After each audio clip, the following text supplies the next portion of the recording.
It's Tuesday, June 11th, Wednesday, June 12th, if you're on the East Coast, across the pond, or down under. And this, my friends, is Spaced Out Radio. Hope you had a great day and night. I am your host, Dave Scott, broadcasting to you live from the Great White North, on top of the sunny mountains of central British Columbia, right here at SOR headquarters. We welcome you to tonight's show, including Revolution Radio. If you want to take a listen to our archives, they are free at youtube.com/Spaced Out Radio. Just do me the favor, hit that subscribe button. Our website is spacedoutradio.com, where we have a plethora of features coming for you. We just launched the new site yesterday. Stay tuned. There's lots more to come.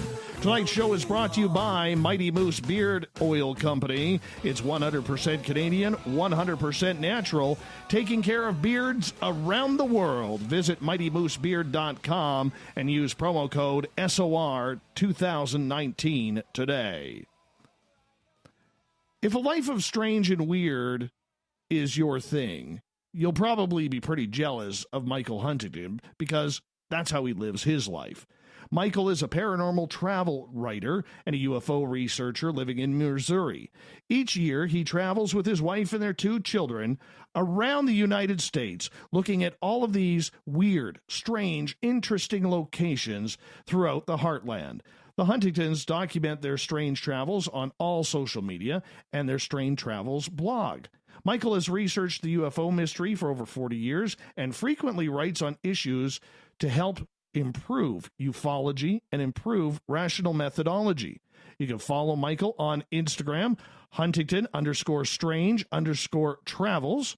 I highly suggest you do. I do. He's got a pretty good beard. Why wouldn't he? Then, at the bottom of hour number 3, I am going to bring you the SOR Newswire, brought to you by Paranoia Magazine.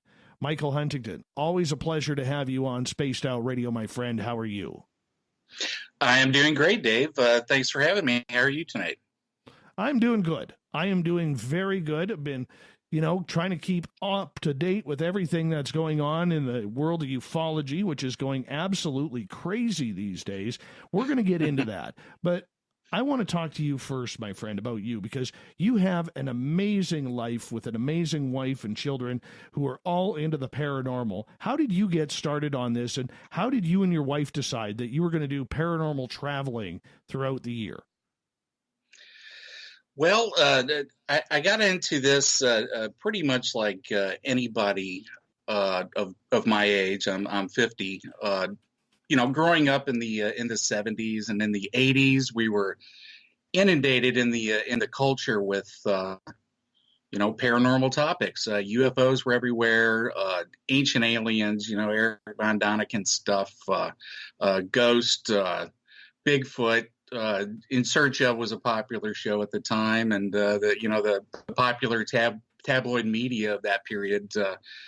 The National Enquirer and that like was pretty much everywhere in the culture, and it was just pretty much everywhere, and it was something that it attracted me as a young kid, and I pretty much stuck with it and have been with it ever since. I've read tons of books and tons of magazines, and was active in a number of UFO organizations all the way back even into the 70s and the 80s. So I've been a watcher and a participant in UFOs and the whole paranormal realm all along. And you get to a certain age and you have a wife and kids, and you take trips, and you start realizing that, hey, when we go on vacations, there's some interesting things to see. And we just started mapping some of these places out, which you can pretty much do. If you're taking a vacation, you go from point A to point B anywhere in the country along the way. You're going to find something interesting. You're going to find a UFO encounter spot, or you're going to find a Bigfoot location, or you're going to find a haunted house. And we just started stopping off at some of those places, and I document them, and I write about them, and I share those with folks, fellow researchers. Just for the history, just for to map the stuff out and to encourage other people to visit some of these places and explore some of these mysteries. So that's pretty much it. I'm just a paranormal UFO geek here in the Midwest, and we like to travel, and everybody's cool to do it, and we've stuck with it, and we try to share what we come across. Now, I do have to ask, in regards to your children, why did you decide, you and your wife, to allow your children to experience all this strange and weird? Because a lot of parents out there wouldn't bring their children into those types of environments. Well, yeah, certainly. It's not really so much a matter of, dragging my kids out into the, the middle of a field or, into a haunted house. It's we take normal vacations, and when I did start pinpointing these locations on Google Maps, and I did so, not necessarily intent on going there, but just to document them and to learn more about cases. I really think that the best way to learn the detail of any sort of paranormal case is to learn the details, is to learn the geography and where everything's at. And certainly if you can research it enough to get down to the square foot of where witnesses stood or where some sort of phenomena was encountered, I think that's a good way to learn the case. Yeah, I'm certainly not an expert on, say, like the Kelly Hopkinsville encounter, which took place, in Kelly, Kentucky in 1955. But I think that going there and standing there where, the aliens were shot at, standing in that same space, I think it's demonstrative of a good level of research, and that's what I do, and I try to share the detailed research, because a lot of times, you read these stories and it's just stories, and you're having to imagine in your head, what the place looks like and what the occurrences were, and I think the details are important, and certainly, documenting these places, a lot of which are being lost, because a lot of these places are in small towns, especially like haunted houses and whatnot. I think it's important to document this stuff and share it with people and encourage people to go there and get into the detail of the case and share the space of the case. Now, as far as, my kids, we weren't dragging them out, into fields. We were taking regular vacations, but pretty much anybody can do this. Anywhere you go, you're going to find some place that's interesting to look. And if you research it enough, you can go there. I don't take my kids to, like murder spots or, haunted houses like late at night. My boys are getting a little older, so I've done a couple of the ghost tour type things with my eldest, but they're just starting to get to that level. But a lot of the times when we go to towns, there'll be like UFO festivals and Bigfoot festivals, and those things tend to be pretty family oriented. So it's not bringing my kids out to some creepy spot. It's going to like Point Pleasant, West Virginia, and having fun at the Mothman Festival, which really is a good fun event. And taking my kids there and living vicariously through them, because when I was a kid, I would have loved to have gone to some of these strange places, certainly. So I'm Wouldn't we all? living. Oh yeah, but we're doing it, and my kids probably have been to more actual paranormal spots than most so-called investigators out there. A lot of which are armchair, and I'm not knocking armchair. You got to do the armchair research, right, and because that's where everything's at. Everything's on the computer. Everybody's sitting in an armchair. We're sitting in our armchairs right now, but there's also something to be said about getting out there and going beyond and getting into the field, and some of these places are still active, so you can actually engage in some trying to get some experiences or engage in, some experiments or investigations. So there's that as well. Your kids enjoy it. They enjoy going to these weird, creepy places with mom and dad. Yeah. Sometimes, they'll go to UFO conferences and they're not really thrilled with, the people talking, because it's, it tends to be old people up there and they get bored with that. But, most conferences will have, tables and inflatable aliens and T-shirts and little toys and knickknacks. So they love that. But they mostly just love going to new towns and exploring new towns. And as long as there's a swimming pool in the hotel, they're happy with it. Well, I think that's exciting because you're actually taking your kids on a historic road trip of stories that the majority of children in the United States, where you are, will never get on that road trip. They will never see these places. This is history that they will never learn. And I think that is absolutely great parenting on your part for thinking outside the box. Well, thank you. As I said, there's a certain, I'm doing this for myself as well. I am living vicariously through my kids. But yes, my wife is a teacher. She has a degree in early childhood development and education. So, she understands the benefit of the educational aspect. But I take the opportunities to use these mysteries to get my kids, because kids love monsters, kids love aliens. Yes, they're already hooked into that, But I will take my kids to these places and I will encourage them to use critical thinking, to come up with different ideas. And I have two boys, 7 and 9.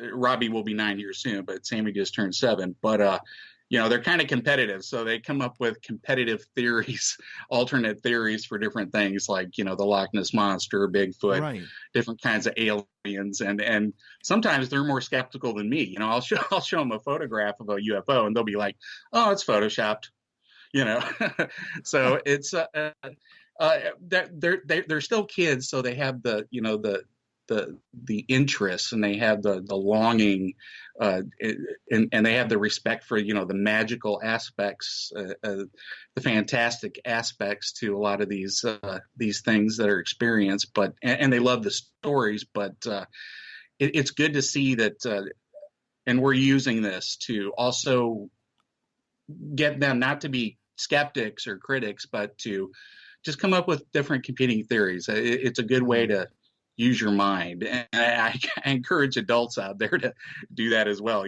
My kids can be critical and come up with alternate views of things. Certainly, more people, especially in the paranormal communities, I think tend to be locked into belief systems more now. It's encouraging to, and I do encourage people to try to be more critical with things, not to knock it down or be skeptical, but just come up with all different ideas, because there's a lot of valid competing ideas out there, and I think it's good to have that critical perspective.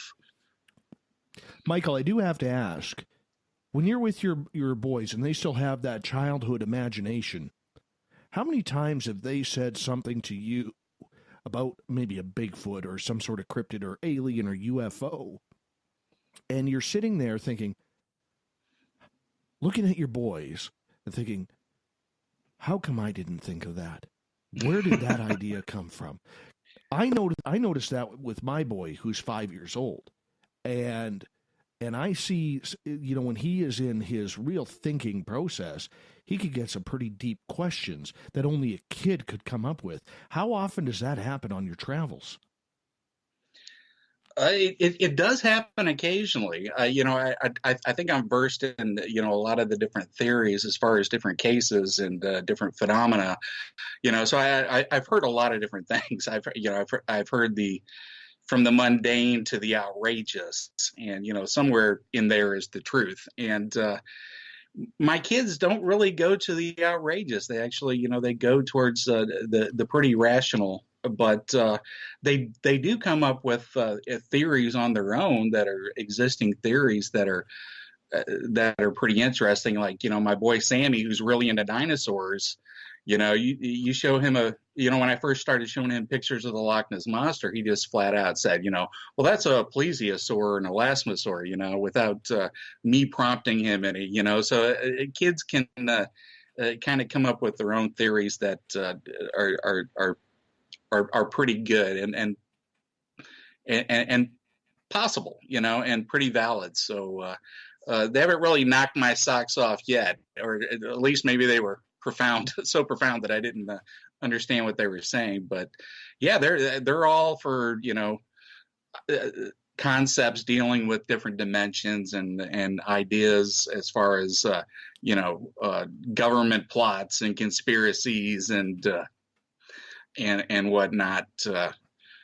So yeah, it is interesting how the young children's brains work, but my kids don't let their imagination run, beyond what is possible. I think they generally stay pretty grounded in what's possible, but they're open to extraterrestrials and possible cryptids out there, just like I think most people should be if they're looking at these mysteries in a fair way. Michael Huntington is our guest tonight on Spaced Out Radio. We're talking about his paranormal travels around America. Michael, I got people already asking in the chat rooms, where do you put your videos? Where do you put your blogs? Where could people find you to find out where you're heading off to next and what you're writing about? Well, we've been doing this, sort of in a serious way in the past 4 years, and I've written enough material to fill up 6 books. And the reason I know that is because I have the 6 books written. I got the titles and I got the covers. People are like, when are you going to publish? When are you going to get that stuff out there? Well, really, I'm so busy traveling and doing the writing stuff. I don't want to break that stride. You know what I'm saying? To focus on the publishing world sort of stuff. So a lot of stuff that I've been doing, I've been giving it away in social media. You can find posts from me on my travels and photographs of unusual places and historic places on all the social media: Facebook, Instagram, Twitter, Tumblr. I have a WordPress site up there. I do need an update, but yeah, pretty much this year, the past couple of years, I've been focusing on the traveling and the writing stuff. Even cut back on the radio stuff a little bit. It's hard not to comment what's going on, especially in the UFO world. So that sort of sucks me in and moves me away from my publishing stuff. But that stuff will come around. But in the meantime, you can find thousands of articles and posts that I've written. Just Google my name and put in what you want to find after it: ghost, UFOs, cryptids, or whatever, and my articles will come up. They're in a lot of places now because the internet reshares stuff and steals stuff and puts stuff on different sites. So I'm all over the place out there. So you can just Google me and it'll take me, Michael Huntington.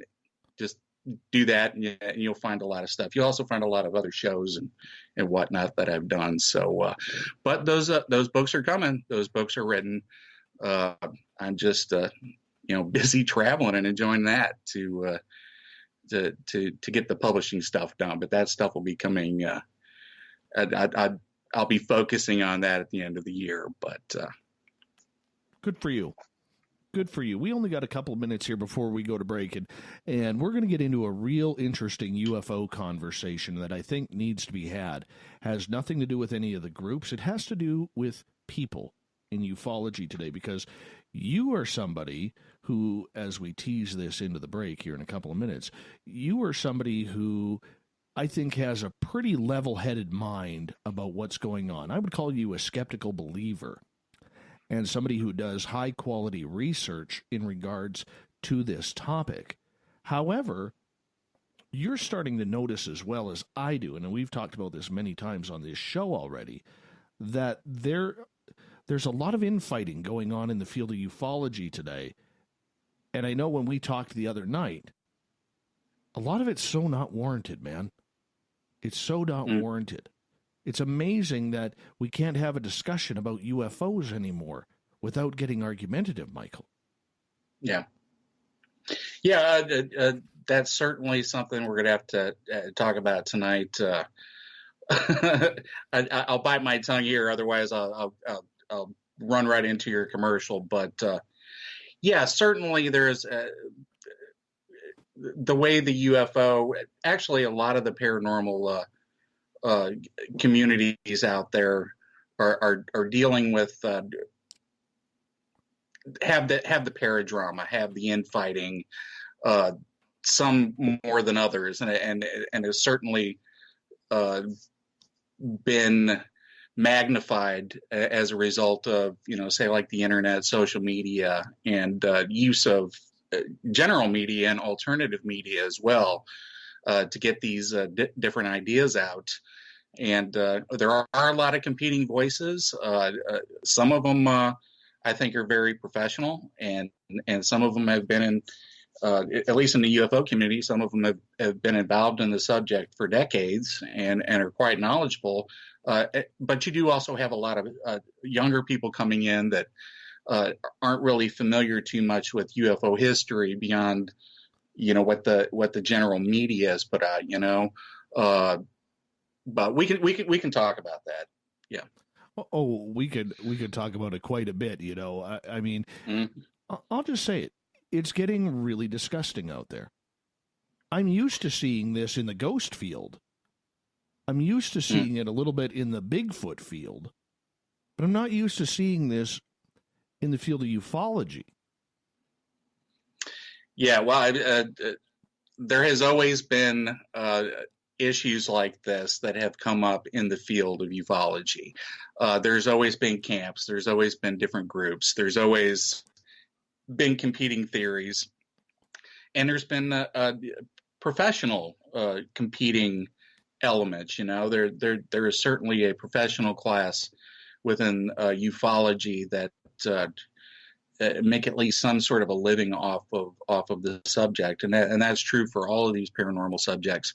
So you do have the positioning, and you do have the professional competition that's going on, and there are people out there trying to exploit these subjects as well. Some of them are doing it in a good way that are educational, and some are doing it in a manipulative way. And I think that's where a lot of the issues come down. I think right.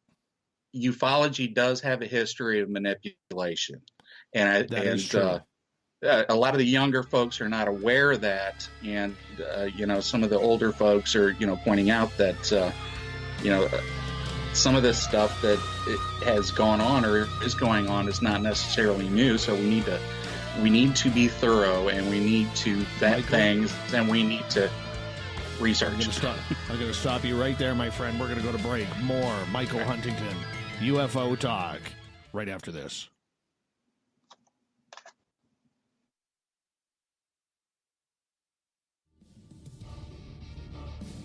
Come get spooked at the 4th Annual Forest Moon Paracon in Cedar-Woolley, Washington, Saturday, September 28th. UFOs, ghosts, aliens, Bigfoot. Speakers include Mike Morin and Jason Jordan, R. Keith Andrews, and Dave Scott from Spaced Out Radio, and so much more.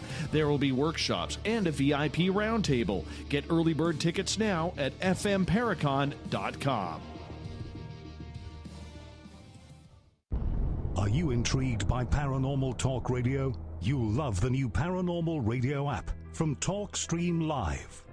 You'll find a great selection of talk shows covering UFOs, ghosts, strange phenomena, and much more. Download the Paranormal Radio app now and start listening to the very best in paranormal talk entertainment, including the network you're listening to right now, the Paranormal Radio app, free in Google Play and the iOS App Store. Looking for the stories of the strange and weird that you will find hard to find anywhere else?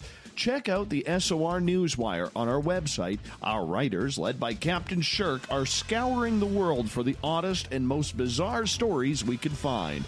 Everything from weird crime to suspenseful and paranormal. We're working hard for you to bring you the most intriguing news of your day. Check out the SOR Newswire at spacedoutradio.com today.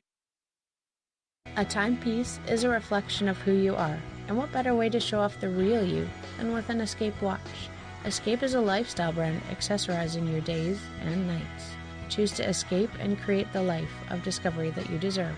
Dream, play, unite with your own personalized Escape watch. Head to escapewatches.com. There is no time like the present to enjoy your escape. Use promo code SMF2017 for your 20% discount today. Heading to Vancouver and looking for a night on the town? The Moose Vancouver is the bar that never stops rocking until 2 a.m. every night. The Moose has great food with everything on the menu from $6.95 to $8.95. Fantastic, vibrant staff and rock and roll that will bring you back to when the music was real, the hair was long, and the guitars were rocking. Get your party on at the Moose Vancouver, the official party bar of Spaced Out Radio. Hello, this is your guitar man, Ron Bumblefoot Thal, and I have to tell you, I love the response I get for Little Brother is Watching from Spaced Out Radio fans. It's amazing how music can inspire and make people think deeper about what's going on in the supernatural world. You can head over to my website, bumblefoot.com, to check out my music, my guitar workshops, my touring, even check out some of the hot sauces that I'm working on. And make sure you keep on listening, because with Spaced Out Radio, you know Little Brother is watching. Are you tired of being blocked, shadow banned, or placed in jail for simply posting your thoughts on social media? Social Media Freedom can take care of that for you. Social Media Freedom is the newest and one of the best free new apps that allows you the freedom to post what you want, when you want. It takes seconds to download from your app store. Come join the tribe at Social Media Freedom. It's time to set yourself free. Every night on Spaced Out Radio, we have places for you to hang out. Hi, this is Carl. Join our SOR Space Travelers group on Facebook for live chat. On Twitter, using hashtag Spaced Out Radio, you can also join us in our Spreaker chat room.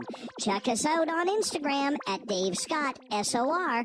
All of our archives are free on YouTube at Spaced Out Radio. By the way, I'll be watching you at your window until you do. Bye! So, you love talk radio? Then you'll love TalkStreamLive.com. TalkStream Live is always on, 24/7, with the best streaming talk shows. Find your favorite talkers and discover some new ones. It's free, readily available online or on mobile with any smartphone or tablet. Finding your favorite talk shows all in one place has gotten a whole lot easier. Just go to TalkStreamLive.com. Be sure to download the free apps from Google Play or the iTunes App Store. Did you know Spaced Out Radio runs 7 days a week? Hi there, this is Tessa Nicole Thomas, and I'm here to take you on a paranormal journey each Saturday and Sunday night. Why change the station when you have it all right here? Together, we'll hang out and share some strange and scary stories. And don't forget, we have Psychic Sundays as well, so come tune in Spaced Out Weekend. We get going at 9 p.m. Pacific, midnight Eastern, only at spacedoutradio.com, where we own the night. Looking for a place to advertise at a very reasonable cost? Look no further than Spaced Out Radio. SpacedOutRadio.com has an advertising tab that you can click to check out our daily, weekly, and monthly packages to play on the radio, or our website including social media. From commercial spots to banners, we have it all. Check out our competitive pricing today.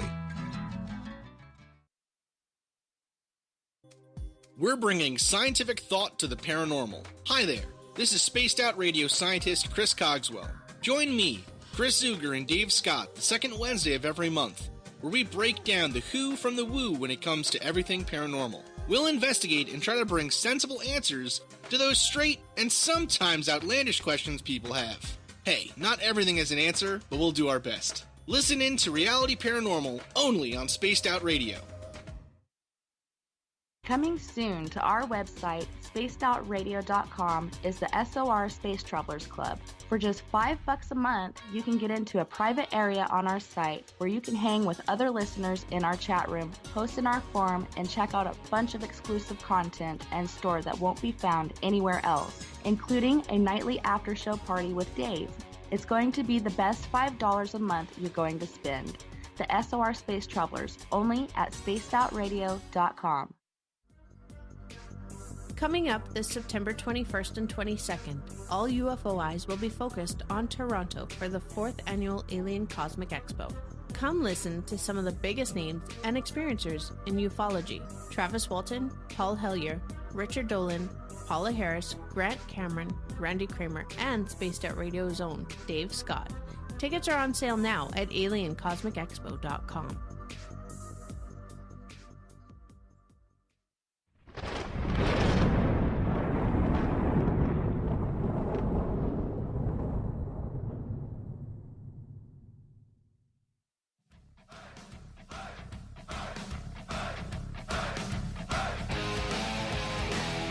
Welcome back to the second half hour of Spaced Out Radio. Tonight, I am your host, Dave Scott, sitting in the captain's chair of SOR headquarters, looking at the blue sky above, and it looks beautiful out here tonight. Thank you so much for spending your evening with us. A reminder, if you've missed portions of this show or others, you can go subscribe to our YouTube channel, youtube.com/Spaced Out Radio. It's where we put all of our archives free for you to listen to. And our new look website, spacedoutradio.com. The news section is done. The show is on there. We got a lot of work to do. Well, I don't. The Gavinator does. But we're up and running. And more to come very, very soon. So stay tuned and check our site often. Tonight we are talking with the paranormal traveler, Michael Huntington. And right before the break, Michael, we started getting into a little bit of UFO talk and the divide that's really infested the community for about the last 18 months. And, you know, we're not going to get into a big To the Stars Academy debate tonight because I'm pretty sure the minute I mention TTSA, my listeners are going to roll their eyes, and I got one listener on Twitter, Mr. Skeptic, who's probably going to run around his neighborhood crazy, screaming, pulling his hair. But nonetheless, ever since then, we've seen a real divide in ufology where, yes, people always had their own way of doing things and being vocal, but now it seems to be almost verbally anarchic anarchic would be the word I'm looking for, on social media. How do you think this all started in your eyes? Well, as I've talked to you before about this subject, certainly infighting within the UFO community is not a new thing. Anybody that has been around this subject or involved in these, the community has seen this sort of thing happen, especially around, like groups like MUFON and ICAP, APRO. You always have those battles as to, what the direction should be, what the focus should be, personality conflicts. There is certainly also a professional class within ufology that is involved in the speaker circuits and involved in TV shows and radio shows. Some of those folks compete with one another. So, I mean, there are those things that go on. There are also a lot of personal fighting going on. There are camps of people that are aligned not just upon, their ideological viewpoints, their belief systems, but there's people that are fighting because, I don't know, how do I put this without getting into, people tend to fight now as part of camps. They tend to engage in social media, especially as part of different camps, and people have aligned themselves that way, and especially young folks, they've aligned themselves that way. So you do have different camps, especially around the To the Stars issue. I'm not going to get into, the validity or whatnot. I do have my opinions, and I think people do know that I am skeptical. I am hopeful. I've talked to some of those folks in person. I met Lou Elizondo, and I had a discussion with him and told him what I think. And I was straightforward with him when I met with him, and I talked for a good half hour, 45 minutes. I flat out told him that I'm skeptical, and I explained the reasons why I was skeptical, and I think what they needed to do to move beyond that.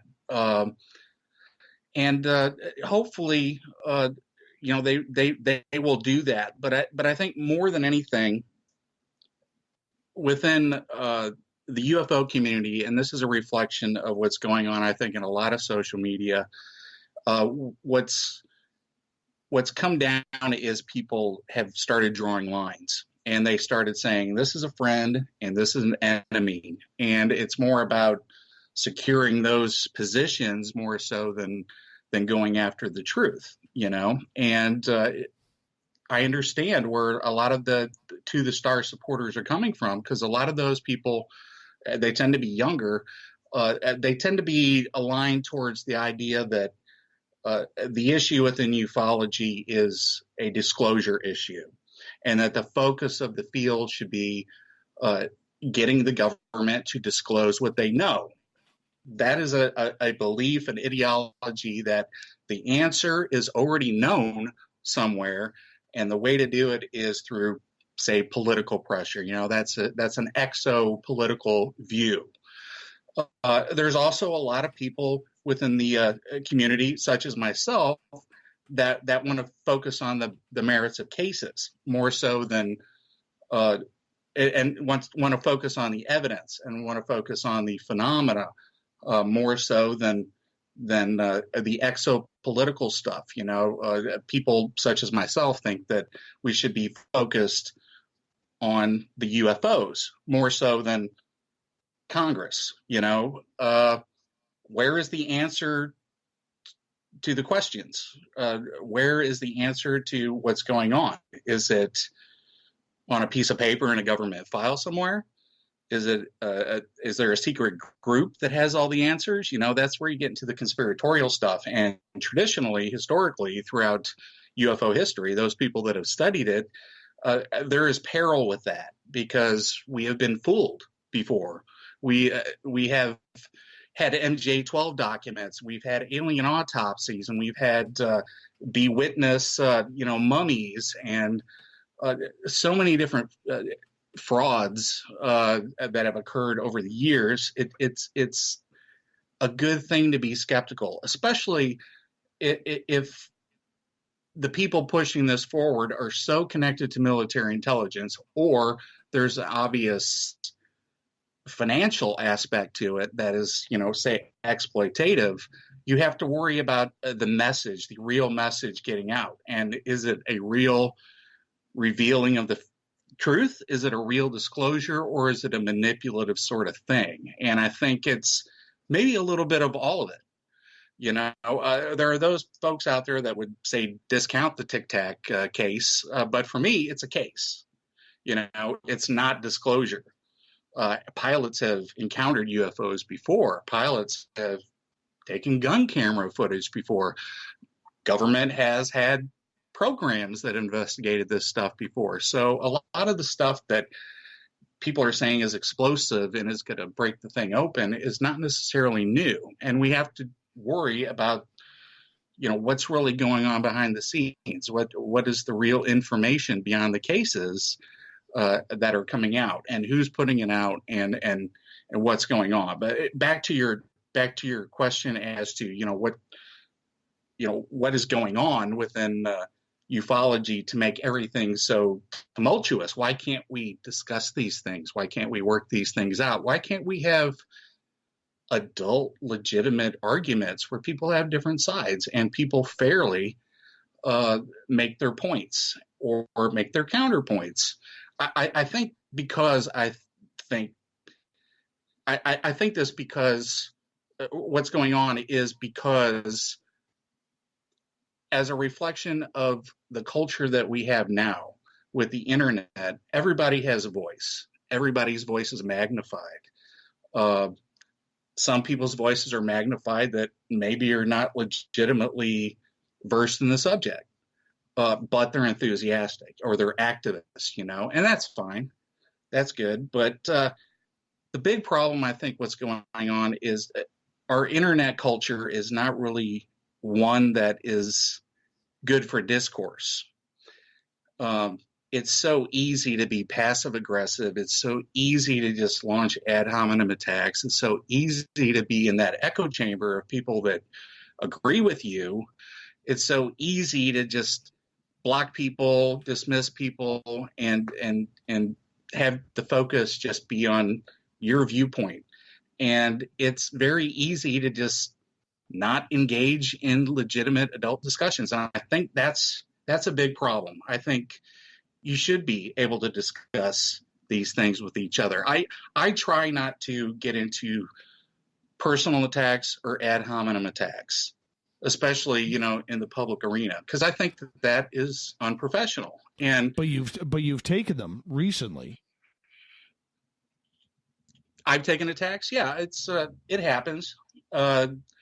Maybe somebody misinterprets what I say, or it doesn't fully read what I've posted or communicated, and I try to address that. And I don't respond by blocking or going on any attack with people. I try to push, and this is something I think is needed within the community more than anything else, is professional, collegial cordiality. And that's the big problem. I mean, you've experienced it. Certainly, I've experienced it. Everybody's really experienced it, no matter what side you're on. Excuse me. And it's hard to engage in conversations with people on these subjects if you're so locked into your belief system and so willing to just be dismissive, and you burn bridges by just insulting people to the point, where, of course, nobody's going to communicate with you. Of course, the discourse is going to degrade. And I think our discourse has degraded, really quite a bit, to where you can't ask questions anymore. You should be able to challenge things. You should be able to question things. And just by the fact that you're maybe asking questions or trying to be thorough doesn't automatically, make you a debunker, which is the throw out line that people on all sides now, it's like, well, if you don't believe the way I do, you're a debunker or you're a skeptic, and it's not used in a correct way. It's used in a way, to be dismissive, to label people.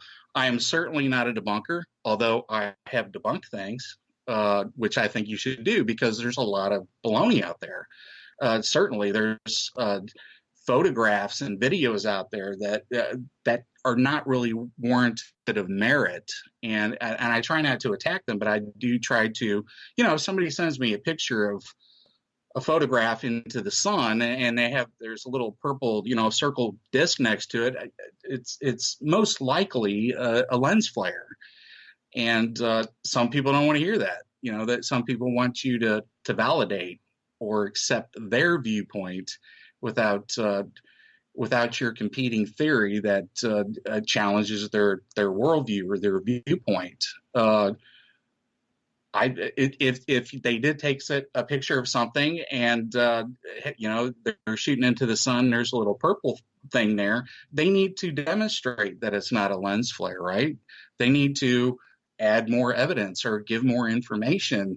But a lot of times, within the community now, it's my way or the highway. And I think that shuts down a lot of discourse and moves people into camps and moves us in echo chambers. And the echo chambers are echoing insults, and the discourse is really gone. And I think it's a reflection, like I said, of internet society, but it's also a reflection and really a loud bullhorn that says to us, we need some standards.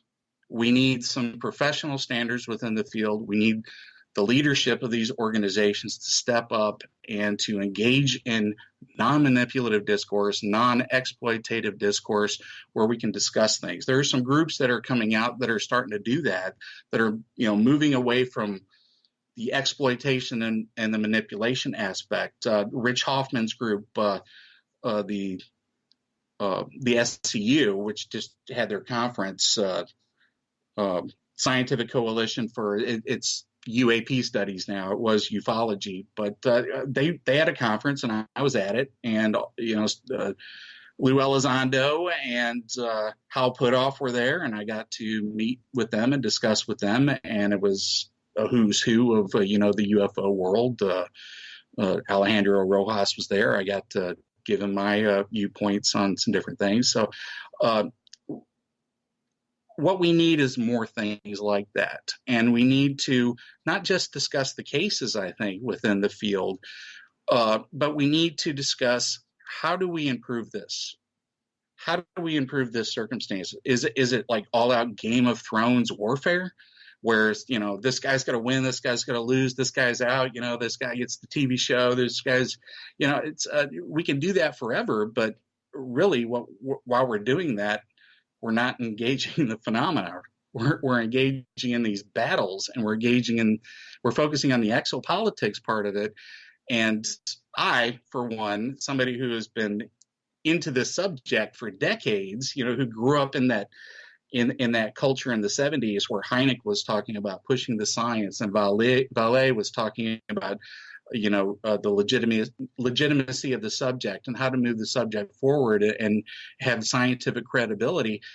Pretty much all that has been thrown out. There's very few people focused on improving the credibility of the field within the field. Everybody's trying to position themselves career-wise, or they're in these competing camps, these ideological camps, and very few people are focused on improving the field, which I think is desperately needed. And I think, SCU and other groups like that are going to start focusing on improving standards and improving discourse. And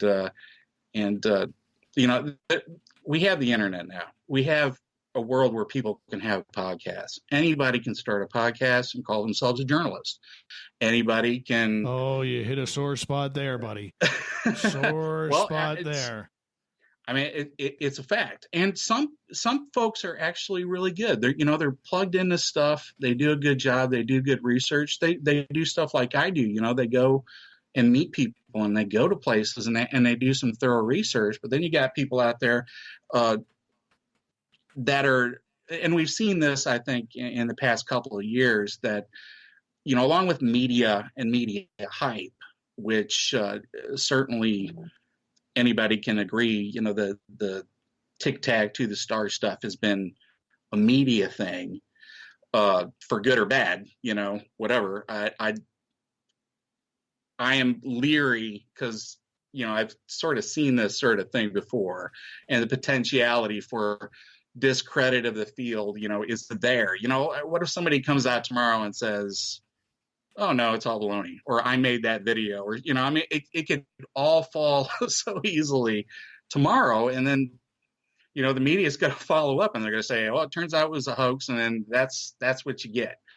There's a whole group of people focused on the PR stuff. And, when you focus on the PR stuff, you make ufology about persuasion.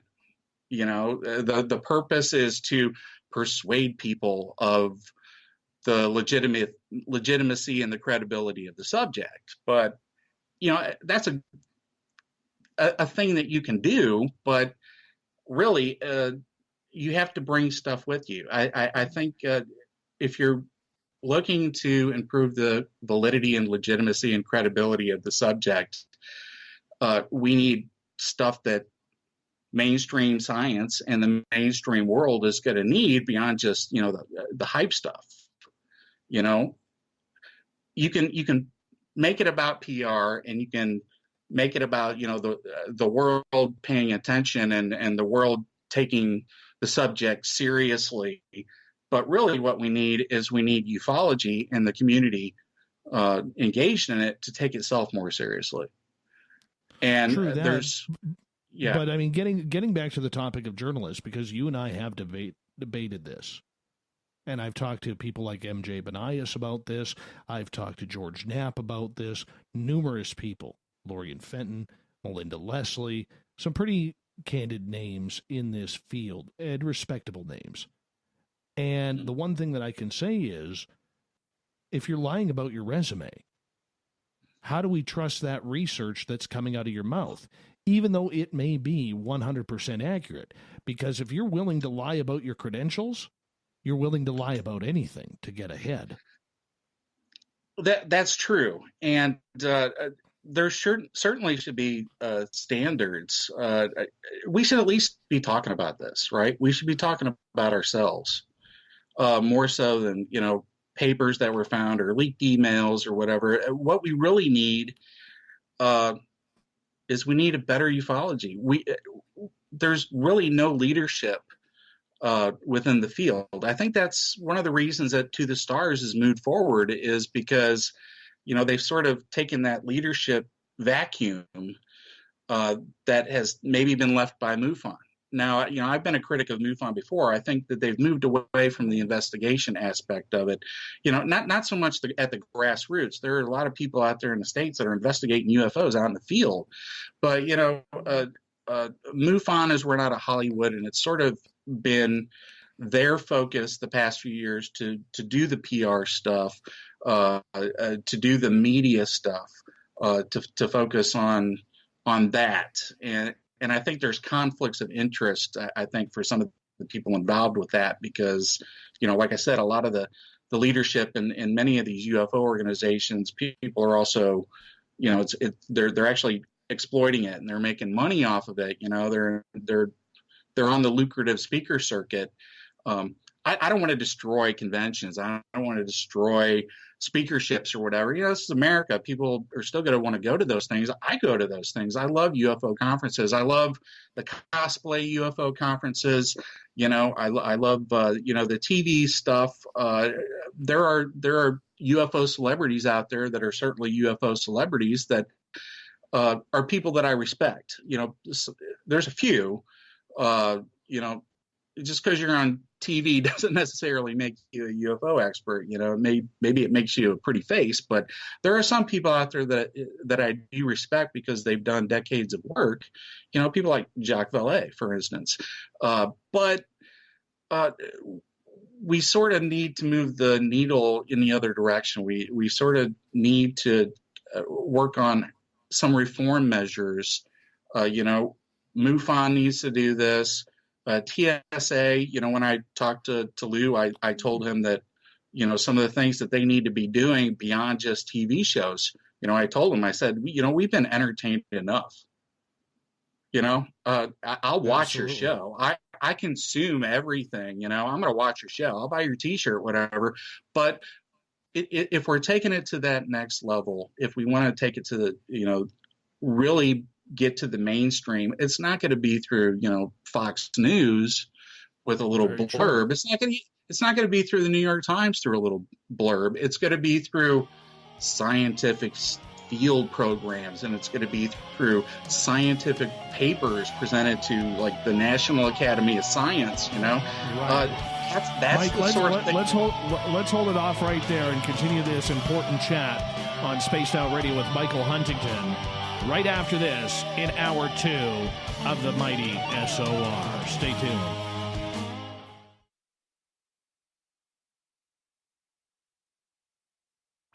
Come hang out with Spaced Out Radio, where we own the night. This is Carl. You can follow Dave on Twitter at Spaced Out Radio, and during the show, use the hashtag Spaced Out Radio to chat with us live. On Instagram, at Dave Scott SOR. On Facebook, give our page a like, Spaced Out Radio Show. SOR archives are free on YouTube at Spaced Out Radio. Come join us, or I will come join you. See you at your window. On the first Tuesday of every month, I encourage you to come along for a journey with me, Geraldine Orozco, on The Spiritual You. Together, we will take a look at how to access the highest expression of yourself and change your life. Consciousness, ET contact, health, and wellness, we can talk about it all. So come along for a spiritual ride with me, Geraldine Orozco, on The Spiritual You, only on Spaced Out Radio. Get your horns up with me on Spaced Out Radio. This is Ron Bumblefoot Thal. Come tune in to SOR where you can hear me rock out with Little Brother Is Watching, the official theme song of Spaced Out Radio. And then come on over to bumblefoot.com where you can find out about my tour schedule, my music, and everything else. Bumblefoot.com keeps you up to date on what I'm doing and the best way to stay in touch with my music and music camps. Sign up for my newsletter at bumblefoot.com and remember, Little Brother Is Watching. Canada's largest UFO conference is ready to roll in Toronto this September 21st and 22nd at the Alien Cosmic Expo. This year is about the experience. Listen to the stories of Dave Scott, Travis Walton, Paula Harris, Grant Cameron, Ryan Stacey, Richard Dolan, Leslie Mitchell-Clark, and more. Get your tickets now at aliencosmicexpo.com.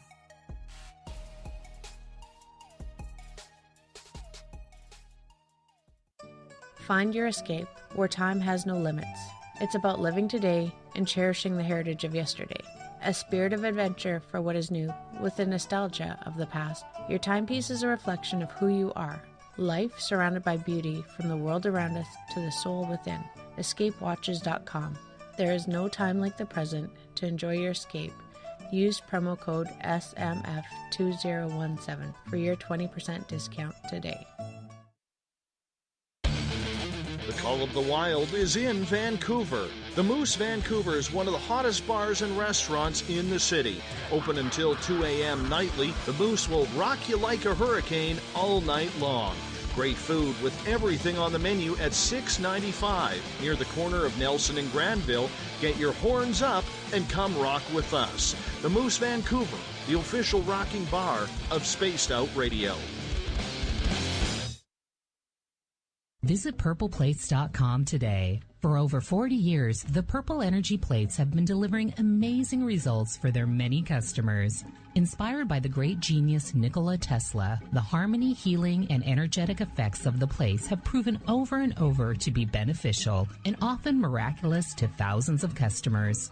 Check their site for daily specials and choose from their many energy products. You won't be sorry. Visit them today at purpleplates.com. The freedom to post what you want, when you want. That's the social media freedom you need. Social Media Freedom is the free app in your app store. No need to worry about going to jail or being shadow banned any longer.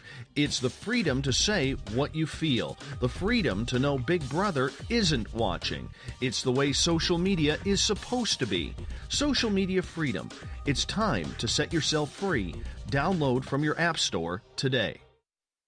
At spacedoutradio.com, we have a little bit of everything for you to stay up late. So while you're there, check out our SOR Newswire, where our team brings you stories of the weird and strange to the WTF from around the globe. News on Bigfoot, UFOs, paranormal, Darwinian-type crime tales. It's the stories that the mainstream media usually won't touch. Well, we got them all on the SOR Newswire, only at spacedoutradio.com. Looking for a place to advertise at a very reasonable cost? Look no further than Spaced Out Radio. SpacedOutRadio.com has an advertising tab that you can click to check out our daily, weekly, and monthly packages to play on the radio, or our website including social media. From commercial spots to banners, we have it all. Check out our competitive pricing today.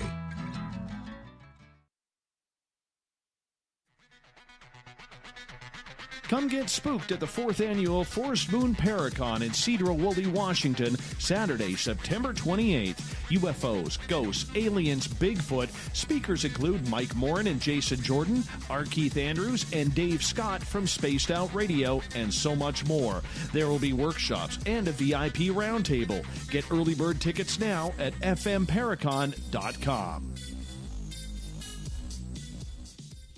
We are getting ready to relaunch the SOR Space Travelers Club at spacedoutradio.com. For $5 a month, you can join us for a plethora of features found nowhere else. Hang out in a private chat room during the show and after party.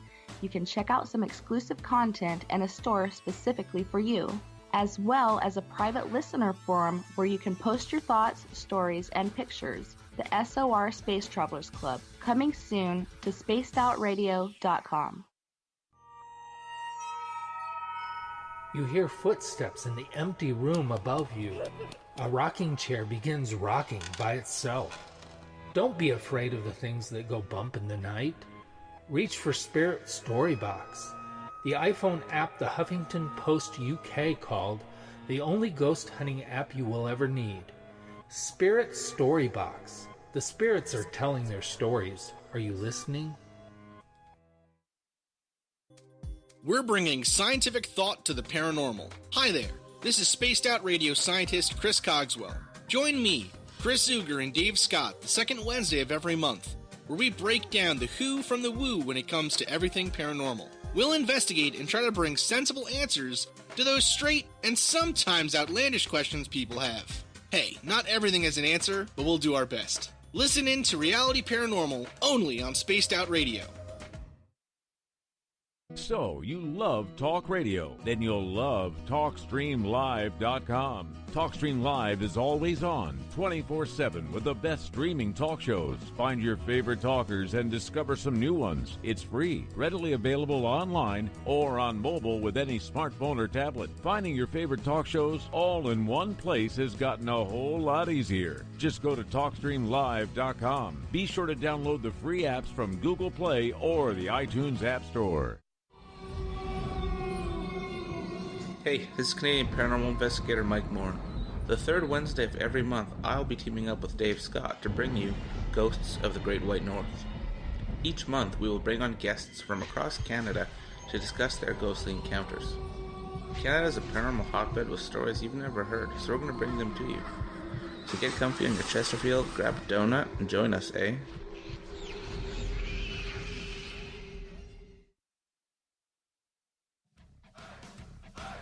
You're listening to Spaced Out Radio with Dave Scott.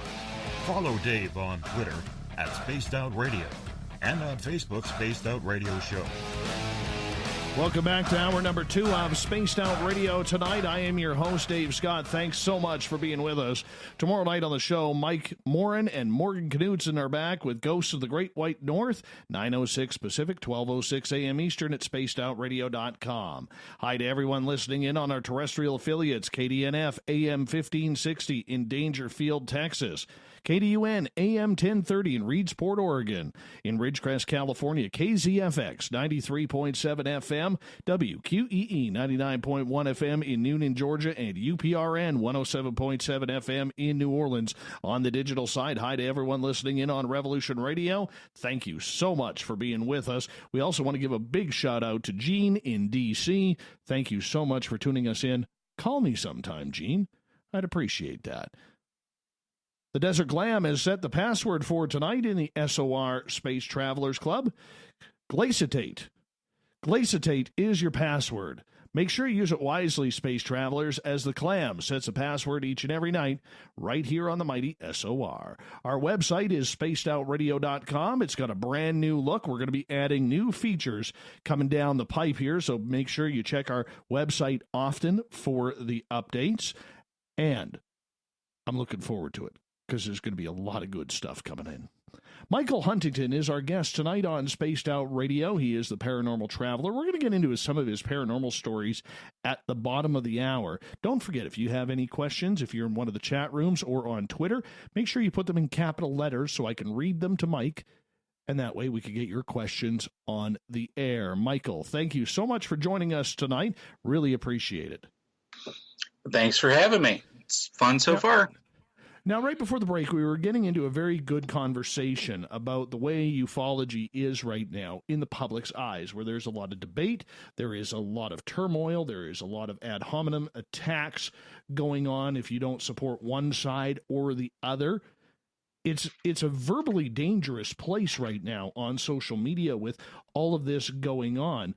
Whatever happened, Michael, to being able to have your own opinion and have a good discussion about why that opinion is valid?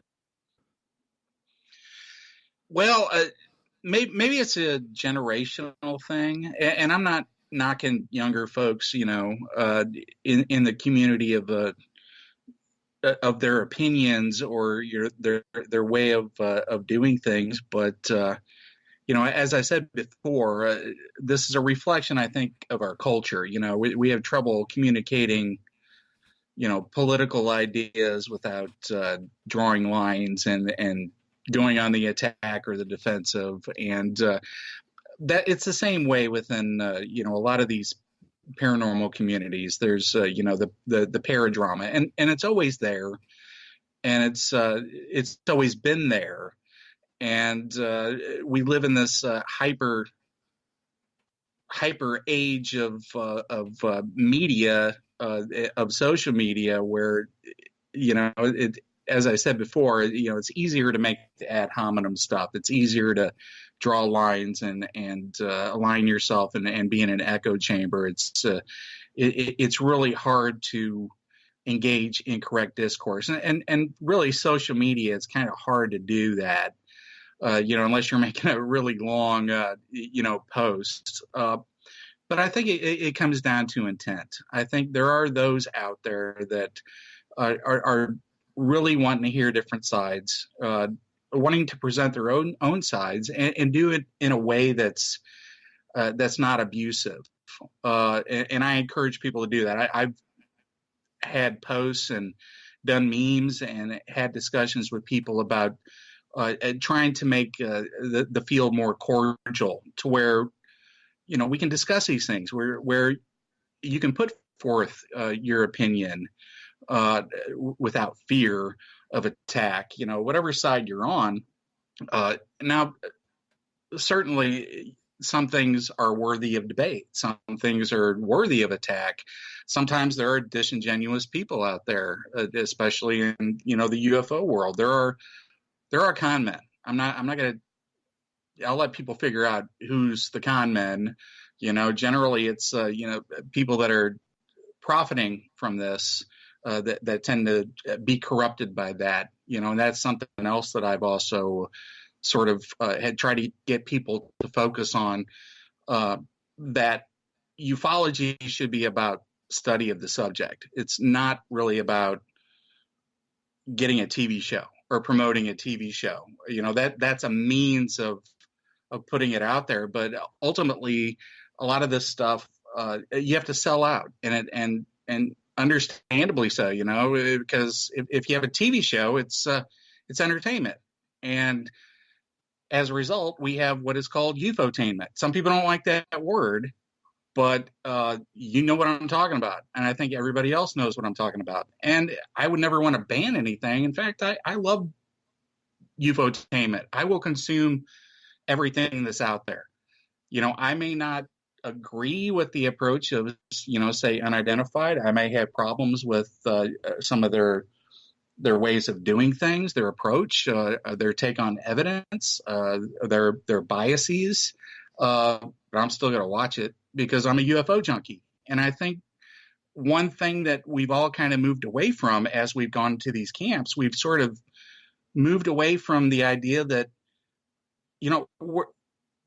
whatever side you're on, and this goes for all the different communities, whatever side you're on as far as what theory, what approach, who's legitimate, who's not legitimate, what's good, what's bad, whatever.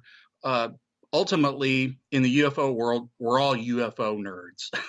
We actually have a lot in common. I'm not necessarily a big supporter of Tom DeLonge, but I would meet him. I would sit down with him because he's a UFO nerd just like me, and I would, just like I did with Lou in Huntsville, I would lobby him. I would tell him that, we have been entertained too much. And what some people, actually good chunks of the UFO community, the reason, maybe they're getting pushback is because we have been entertained enough. We have been manipulated enough. We have been burnt by military intelligence. not being conspiratorial. It's a fact. So these things have happened, and we need to try to figure out a way to,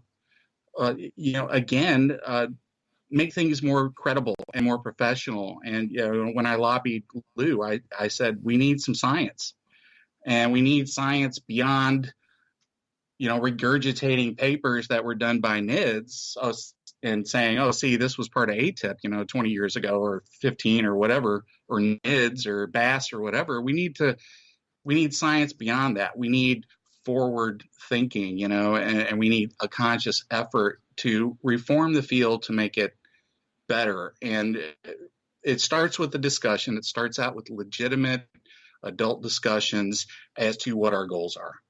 And as I said before, right, there is a divide as to what the strategy is. There's a good chunk of people that think it's about public relations and political pressure. And then there's a lot of people, the veterans out there, that want to see the legitimacy of the subject pushed in academia and, in that realm. And the way you do that is to do science. I told Lou, you're not going to get my support until you guys start putting up camera arrays and instrument arrays and hotspots and start publishing papers, and that's the sort of stuff that I think a lot of us want. And there are researchers out there doing that. There's Cheryl Costa out there and her wife that are, gathering data and presenting, serious data for people to consider. There's Chris O'Brien that is out there in the Rockies trying to put camera arrays at different spots where there are localized anomalies. There are those of us out there that want the phenomena to be engaged. So there is that divide, but we're not going to cross that divide unless we deal with our discourse, and our discourse needs to be improved by us consciously making an effort to improve it and to have professional standards and collegial discourse. Michael, you mentioned ufology has become a business. How did this come about, and how has this affected the public who has interest in this topic, number one, but number two, the experiencer who's just trying to find answers as to what has happened to them? Yeah, there are different camps, as I've said before, and there are camps of researchers and there are camps of experiencers, and they want different things. The experiencers want a validity and recognition. They don't necessarily want the evidence, because for them, their experience was enough for them. Okay. But beyond that, we do need something beyond that. Now, the weight of experiences from so many people for so many years does denote that there's something to look at, and certainly there are certain areas, there are localized areas that have a lot of activity. That's why I travel around and I've done mapping myself.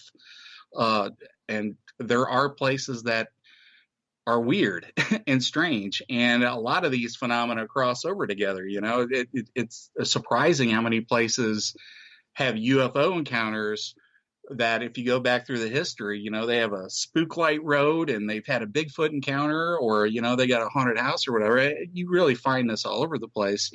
So there are places that have strange, anomalous areas that we should focus on. Now, within those camps, you've started seeing the professional ufologists come forward. They've always been with us. UFO celebrity has always been with us. Convention speakers, people selling books. There's always been that legitimate and illegitimate exploitation aspect. You're going to find that in all the paranormal fields, and some are better than others. There are con artists out there, and there are people that have legitimate theories that will push scientific paradigms that are out there. But more so recently, I think, because of the internet and because people can become instant celebrities because of the media now, because of social media, because of the ability to do podcasts and your own YouTube channel and whatever, people can become, instant experts. Even a journalist, you can call yourself a journalist. We've said this, we talked about this a little bit earlier, and they're not necessarily that. They're activists or they're people promoting a view. So with that, and with trying to maintain these things, people monetize. I think pretty much everybody out there that is involved in the media aspect of it is monetized. And again, I'm not knocking that. There's some good work out there. But if you're on that career bent, and you're wanting to be a UFO celebrity and you're wanting to live that lifestyle of conference after conference after conference where you're getting paid and you're getting free travel and you're getting all this sort of stuff, and you get that, you're not going to make a lot of money. Some people do make a lot of money.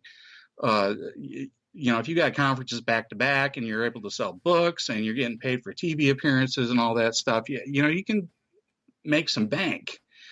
And there's a lure to that. You go to conferences, there is certainly a divide between, the regular folks that attend, the ticket buyers, and then the people that get into the limos and drive away later, there is that. And I think some people sort of resent that a little bit, but more so, what makes it bad, I think, for ufology is the corrupting factor that is a possibility.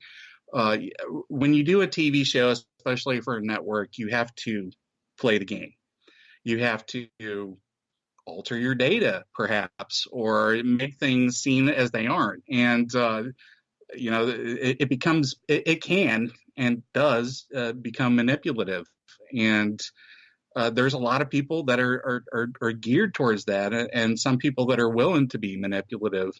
And then there's us out there that, it's not about the celebrity. It's about us trying to find answers, to the problem. The purpose of ufology is not, really your career or your public relations or your successful conference, or even getting media coverage.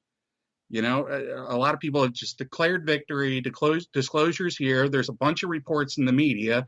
A lot of them are just regurgitated stories and reporting on each other. But, they declare victory and they say, it's the end. Okay, the Navy's admitted. They said the word UFO, therefore, they've confessed. End of story. But that's not really the case. No. It's not the end of the story. It's the perpetuation of the mystery, and the media can corrupt a lot of this and create this True. super hype, and the way the camp systems are set up now without the proper discourse, it makes for unpleasantness at times. Well, the problem is we got about 5 minutes left, Michael, is the media doesn't know what to ask. They've never wanted this story. They never believed this story. It's not that they were denying this story because of some government agent sitting in their newsroom. It's because they thought it was a waste of ad space. They thought it was a waste of airtime.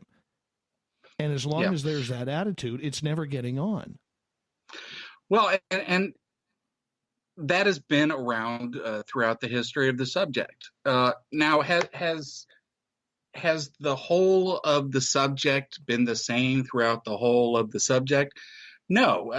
There are different ages. There are different players. There are different movements. There are different encounters. There are different cultures.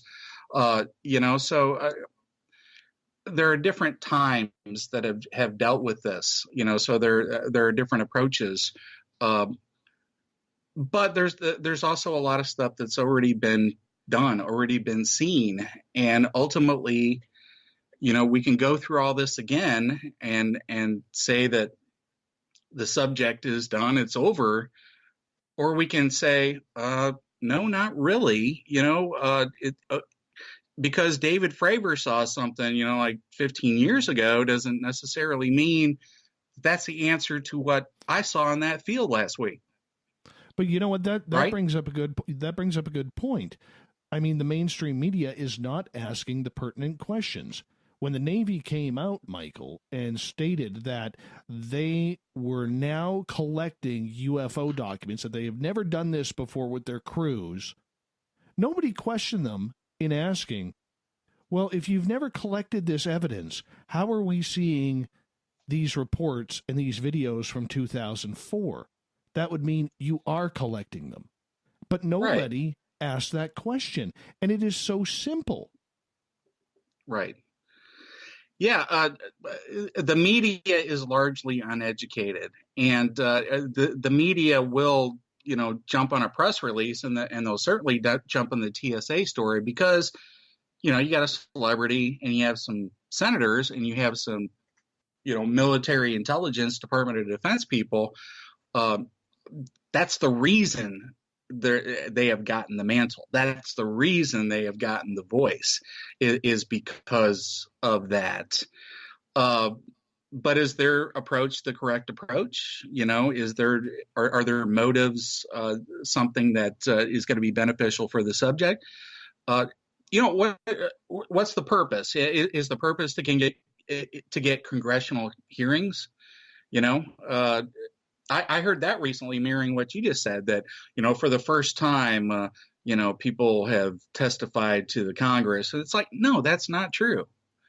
The Congress has dealt with the UFO issue multiple times over the past 70 years with different congressmen and different Congresses and different departments of defense and different cases and different focus, different programs, The Air Force studied Blue Book for a decade or more, right? So, I mean, does that mean UFOs exist just by the mere fact that they investigated them? No. Was their study flawed? Was it conclusive?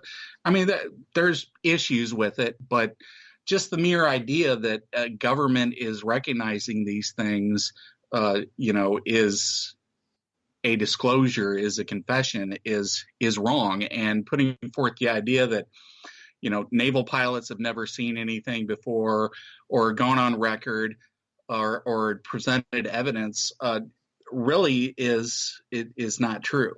And really, people need to go back and study the subject, which, the media doesn't do. The media doesn't know the history of the subject. And the reason the media doesn't know the history of the subject is because a lot of people in the UFO world don't know the subject. I'm not perfect, but I at least know that, gun camera footage has been put forward before. I know that the Congress has studied this before. I know that naval aviators have taken pictures of stuff before, so it's but really, for me, I want an answer to the phenomena, and I don't think it's in a file. I don't think it's in a program. And just because there was a program, no kidding. The government had a program to look at unidentified things flying in airspace. Who knew? They always do that. What do you think NORAD does? Exactly. Have there been secret compartmentalized things, programs out there? Absolutely. Different ones that we will never find out about. On that note, Mike, we're going to turn up the woo factor. I'm getting a lot of heat that we're not bringing the woo tonight on Twitter at #SpacedOutRadio. Michael Huntington, we'll get him to share some stories right after this on Spaced Out Radio.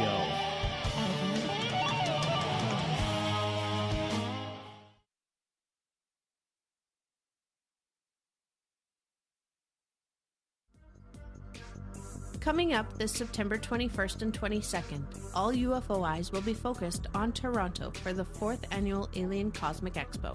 Come listen to some of the biggest names and experiencers in ufology: Travis Walton, Paul Hellyer, Richard Dolan, Paula Harris, Grant Cameron, Randy Kramer, and Spaced Out Radio's own Dave Scott. Tickets are on sale now at aliencosmicexpo.com. Did you know Spaced Out Radio runs 7 days a week? Hi there, this is Tessa Nicole Thomas, and I'm here to take you on a paranormal journey each Saturday and Sunday night. Why change the station when you have it all right here? Together, we'll hang out and share some strange and scary stories. And don't forget, we have Psychic Sundays as well, so come tune in Spaced Out Weekend. We get going at 9 p.m. Pacific, midnight Eastern, only at spacedoutradio.com, where we own the night. A timepiece is a reflection of who you are, and what better way to show off the real you than with an Escape watch? Escape is a lifestyle brand accessorizing your days and nights. Choose to escape and create the life of discovery that you deserve. Dream, play, unite with your own personalized Escape watch. Head to escapewatches.com. There is no time like the present to enjoy your escape. Use promo code SMF2017 for your 20% discount today. Heading to Vancouver and looking for a night on the town? The Moose Vancouver is the bar that never stops rocking until 2 a.m. every night. The Moose has great food with everything on the menu from $6.95 to $8.95. Fantastic, vibrant staff and rock and roll that will bring you back to when the music was real, the hair was long, and the guitars were rocking. Get your party on at the Moose Vancouver, the official party bar of Spaced Out Radio. Every night on Spaced Out Radio, we have places for you to hang out. Hi, this is Carl. Join our SOR Space Travelers group on Facebook for live chat. On Twitter, using hashtag Spaced Out Radio. You can also join us in our Spreaker chat room. Check us out on Instagram at Dave Scott SOR. All of our archives are free on YouTube at Spaced Out Radio. By the way, I'll be watching you at your window until you do. Bye! Are you intrigued by Paranormal Talk Radio? You'll love the new Paranormal Radio app from TalkStream Live. You'll find a great selection of talk shows covering UFOs, ghosts, strange phenomena, and much more. Download the Paranormal Radio app now and start listening to the very best in paranormal talk entertainment, including the network you're listening to right now, the Paranormal Radio app, free in Google Play and the iOS App Store. So, you love talk radio? Then you'll love TalkStreamLive.com. TalkStream Live is always on, 24/7 with the best streaming talk shows. Find your favorite talkers and discover some new ones. It's free, readily available online or on mobile with any smartphone or tablet. Finding your favorite talk shows all in one place has gotten a whole lot easier. Just go to TalkStreamLive.com. Be sure to download the free apps from Google Play or the iTunes App Store. Are you tired of being blocked, shadow banned, or placed in jail for simply posting your thoughts on social media? Social Media Freedom can take care of that for you. Social Media Freedom is the newest and one of the best free new apps that allows you the freedom to post what you want, when you want. It takes seconds to download from your app store. Come join the tribe at Social Media Freedom. It's time to set yourself free. Hello, this is your guitar man, Ron Bumblefoot Thal, and I have to tell you, I love the response I get for Little Brother is Watching from Spaced Out Radio fans. It's amazing how music can inspire and make people think deeper about what's going on in the supernatural world. You can head over to my website, bumblefoot.com, to check out my music, my guitar workshops, my touring, even check out some of the hot sauces that I'm working on. And make sure you keep on listening, because with Spaced Out Radio, you know Little Brother is watching. Looking for the stories of the strange and weird that you will find hard to find anywhere else? Check out the SOR Newswire on our website. Our writers, led by Captain Shirk, are scouring the world for the oddest and most bizarre stories we can find. Everything from weird crime to suspenseful and paranormal. We're working hard for you to bring you the most intriguing news of your day. Check out the SOR Newswire at spacedoutradio.com today. Come get spooked at the 4th Annual Forest Moon Paracon in Cedar Woolley, Washington, Saturday, September 28th. UFOs, ghosts, aliens, Bigfoot. Speakers include Mike Morin and Jason Jordan, R. Keith Andrews, and Dave Scott from Spaced Out Radio, and so much more. There will be workshops and a VIP roundtable. Get early bird tickets now at fmparacon.com.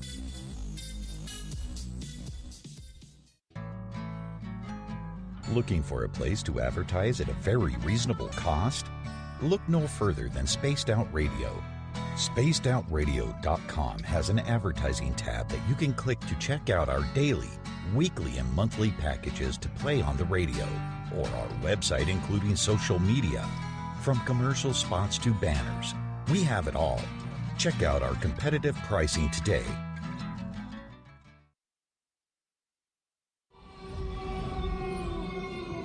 Hey, this is Canadian Paranormal investigator Mike Moore.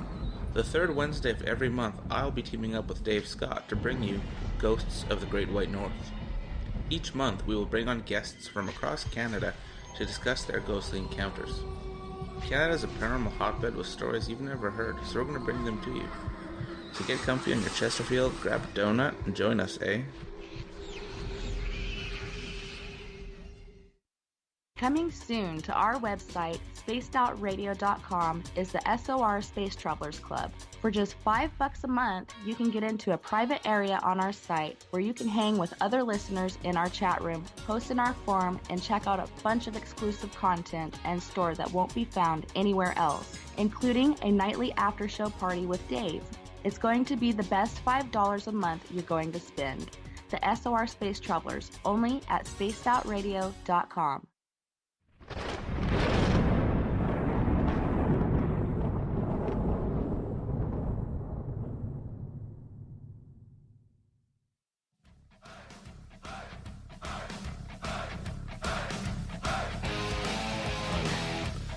We pass the halfway point of Spaced Out Radio tonight. I am your host, Dave Scott. Sitting in the captain's chair of SOR headquarters, the sun's gone down finally this far north. Tomorrow night on the show, Ghosts of the Great White North. Mike Morin, Morgan Knudsen will have a special guest as well, 9:06 Pacific, 12:06 a.m. Eastern at spacedoutradio.com. Hi to everyone listening in on our terrestrial affiliates. You know who you are. Down in Texas, Oregon, California, Georgia, New Orleans, Revolution Radio Online. We love having you all here. Our website is spacedoutradio.com. Up and running. Looking good. So far, so good. The Gavinator's passed the first test. He's working on the other tests right now to make sure that we get more up there for you. Just stay tuned. Keep on checking back. Michael Huntington is our guest tonight on Spaced Out Radio, the paranormal travels of this man who takes his summers off, goes traveling with his family, blogging about weird, strange, and paranormal events and the locations where they are. Michael, thank you so much for being with us. Thank you, Dave. Good to be here. I got to ask you this, man. Out of all the places you have traveled with your family across the United States, what's probably the weirdest place you've got vibes from? Well, I've been to UFO encounter spots. I've been to Bigfoot encounter spots, as well as other cryptids. I've been to haunted places, haunted houses, haunted hotels, haunted cemeteries, you name it. As far as the creepiness factor, the UFO places really are not too creepy, except for perhaps a couple of spots that are considered hotspots, you know. And as I said before, UFO hotspots tend to also be hotspots of all kinds of paranormal activity. You know, that if you look, you will find cattle mutilations, and you will find vortexes and orbs and Bigfoot encounters or cryptid encounters. You know, strange synchronicities and whatnot. As far as strange UFO locations that I've been, certainly the Marley Woods is a creepy place. The Marley Woods is undisclosed location in south central Missouri that was investigated by UFO trace case investigator Ted Phillips, a Missourian like myself, who was Dr. J. Allen Hydek's protege. And he's still around. He's not really active anymore, but he did research tons of trace cases, and he discovered a place that he dubbed the Marley Woods that was a localized anomalous hotspot, or a localized anomalous area. I call those la-la lands, localized anomalous areas. And he conducted field investigations, and they actually were able to document some interesting things, some strange lights, some strange phenomena, even vortex type stuff.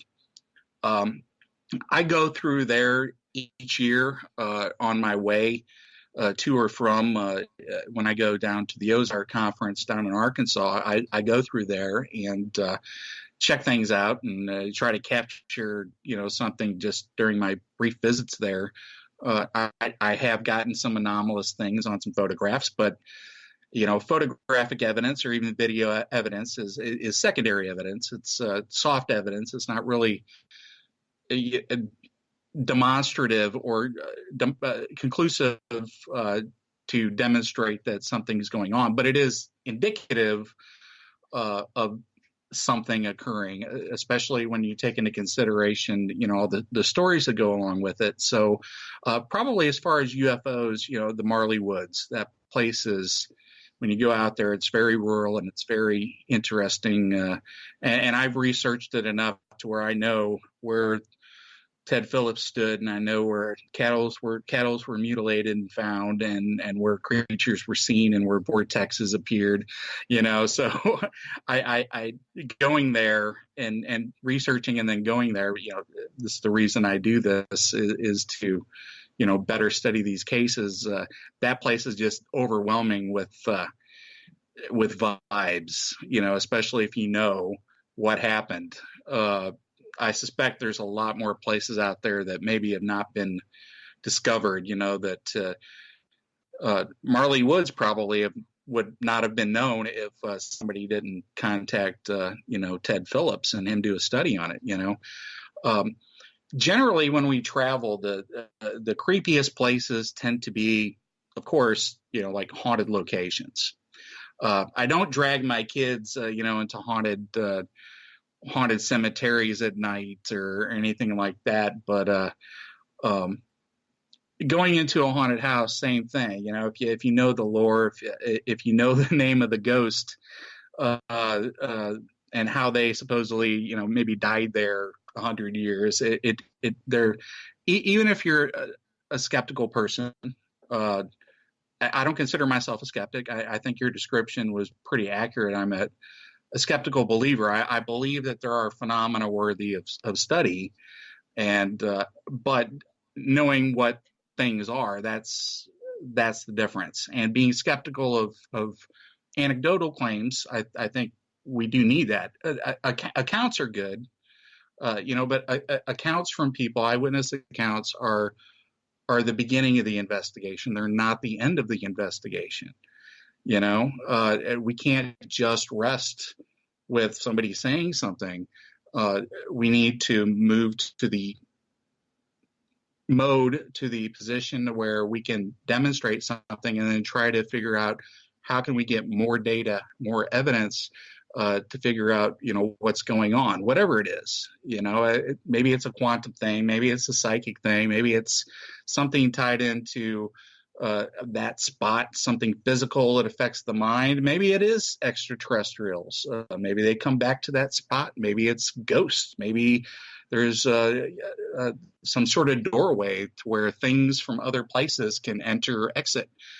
But these theories need to be supported by the evidence, and we can extrapolate these theories, but we haven't really gotten to that point. Even in ghost studies, a lot of people do the stuff that you see on TV, ghost story or ghost shows, ghost hunting type shows. And it really doesn't move beyond, some anomalous secondary evidence.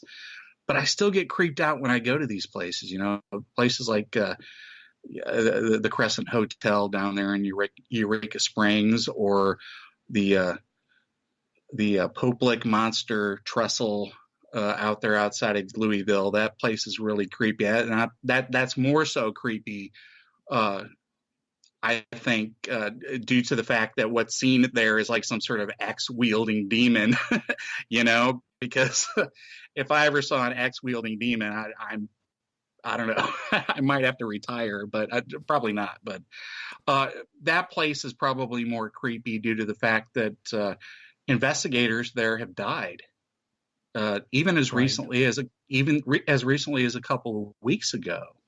What happened there?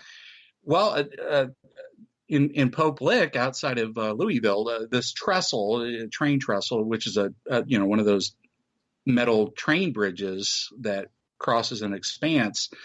This one crosses at a height of 100 feet, and supposedly, according to the legend that goes along with it, it's haunted by some sort of ghost or a demon with like a goat's head. And if you cross the trestle bridge, if you walk across it, and there's different ideas as to what you're supposed to do, but maybe halfway through you call out the creature's name 3 times or whatever. That sounds like urban legend type stuff, which a lot of this stuff is. A lot of it is folklore and urban legend, but people try to do that. People go onto that bridge not aware that it's still active, and a train comes and they get knocked off, they get hit by the train, or they fall and they die, and plenty of people have. So sadly, that place is probably one of the creepiest places I've been to, and a sad place, and a place that I try to mention and encourage people, when they are exploring places, to try to be safe. And because, it's a ghost story. You don't need to risk your life doing crazy stuff just to find out if there's a axe-wielding goat man, because more than likely it's an urban legend. But there's a lot of places, generally the haunted places, places like Waverly Hills. That was certainly creepy. I spent the night there. So, just alone in a big giant place in the dark, it just instinctually brings out all those, everybody's had that dream of being in that big giant haunted house, alone. And when you actually experience that, there's, no matter how skeptical you are, we are all still human, and the creepiness and the weirdness factor will creep in. But you know what? I have a couple people wondering in the audience right now. During your adventures, have you had any creepy, strange experiences you can't explain? Well, you can always offer an explanation, and it can be a legitimate explanation, or you can go, full on debunking route and come up with something to rationalize it. I try not to do that. I try to be fair. But yeah, there are occurrences in places where things have happened that are kind of unexplainable. The big one that really comes out to me was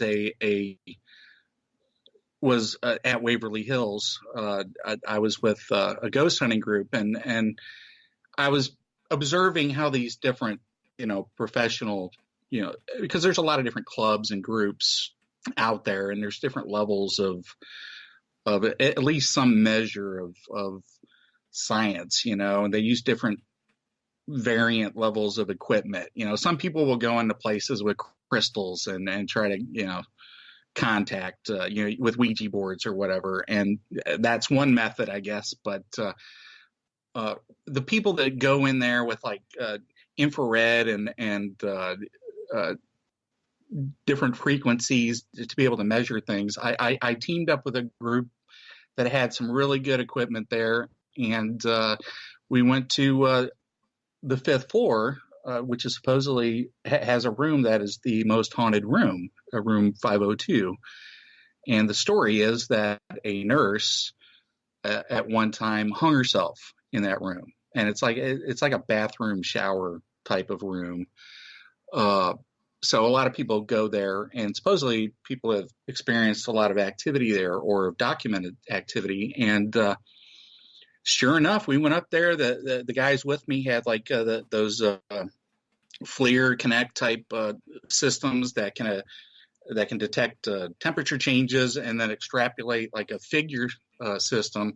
Now we can debate whether or not that technology is legitimate or not. I think there should be more debates on what technology, what techniques, what protocols, what programs, what methodologies people use. But what made this interesting is when we were there, in the shower stall, a figure appeared in the form of like the stick figure on the Kinect that was able to detect temperature variations.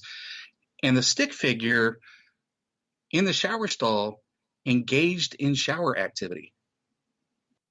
Like, was cleaning under the arms. It looked like somebody taking a shower. Now, the congruency of that, the behavior that was exhibited had a connectivity had a relationship to the environment, right? Somebody taking a ghost appearing to take a shower in a shower stall, and I was watching all this live. That made it sort of interesting. That made it intriguing. And it more so when they sent an investigator over there to occupy the space to see if, they could get some sort of interaction. When they sent an investigator to the space, they encouraged the investigator to reach out. The investigator was standing next to this figure that was in on the camera, and the ghost, that's the term I'm going to use, the anomaly or whatever, the visual thing that was on the equipment, its arm reached out and touched the arm of the investigator. And the investigator cannot see this screen, but the investigator reacted the very second this figure touched his arm. He said that he felt cold the very second, and there's no way he could have had the timing down to where he could know when that was touching his arm, yet he felt it.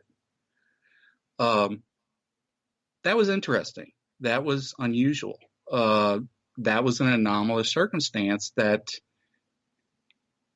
it actually gives us more questions than answers. This evidence in a lot of these paranormal realms really give us more questions than answers. And we need to ask those questions. We need to ask more and more and more and more questions.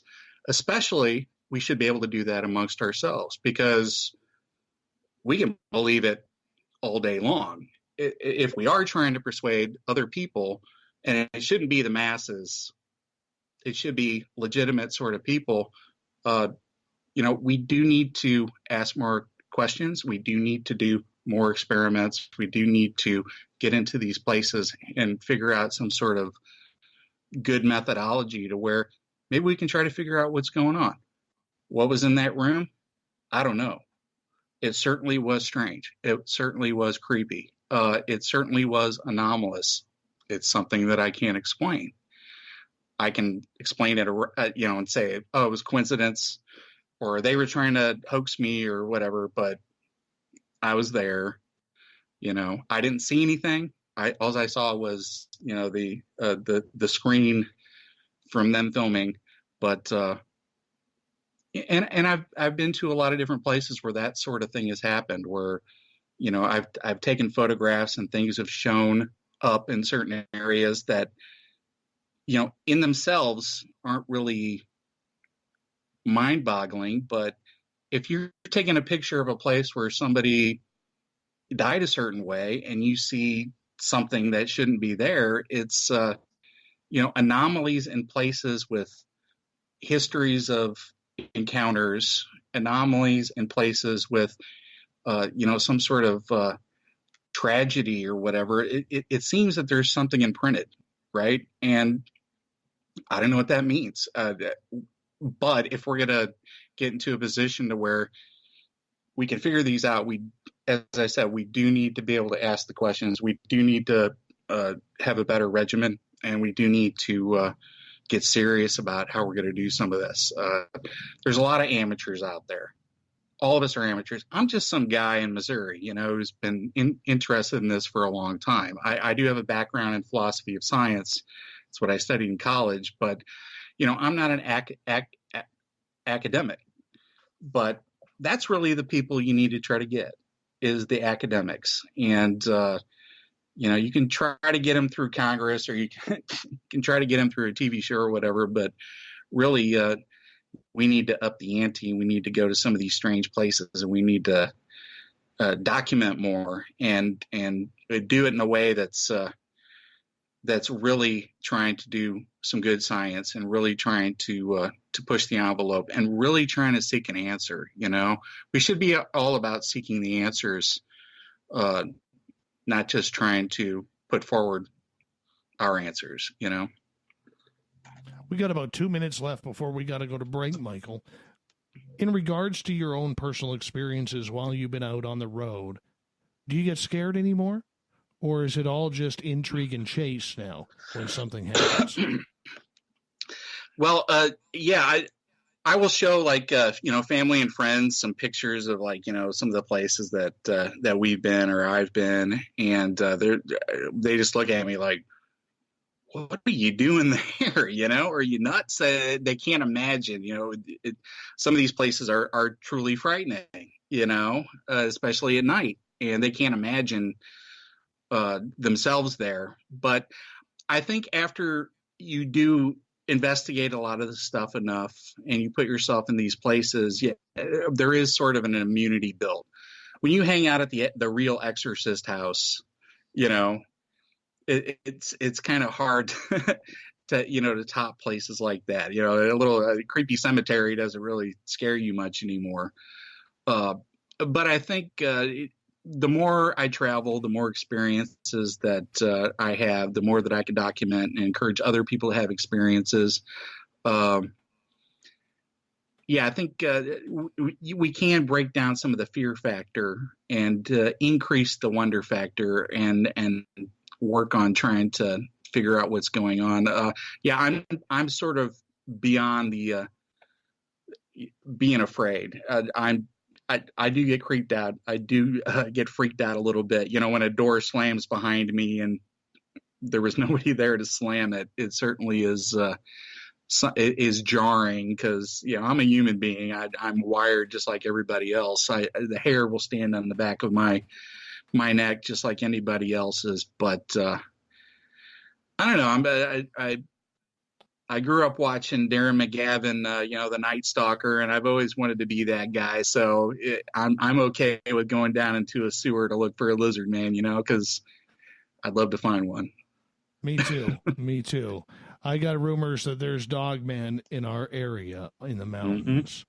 Mm-hmm. And I'll tell you, when you get a First Nations tip like that, you got to run with it because they're more in the know. But we'll see where it goes. Michael Huntington, you hold on. We got Mike for another half hour here on Spaced Out Radio as we go into hour number 3. Stay tuned. More Spaced Out Radio after these messages.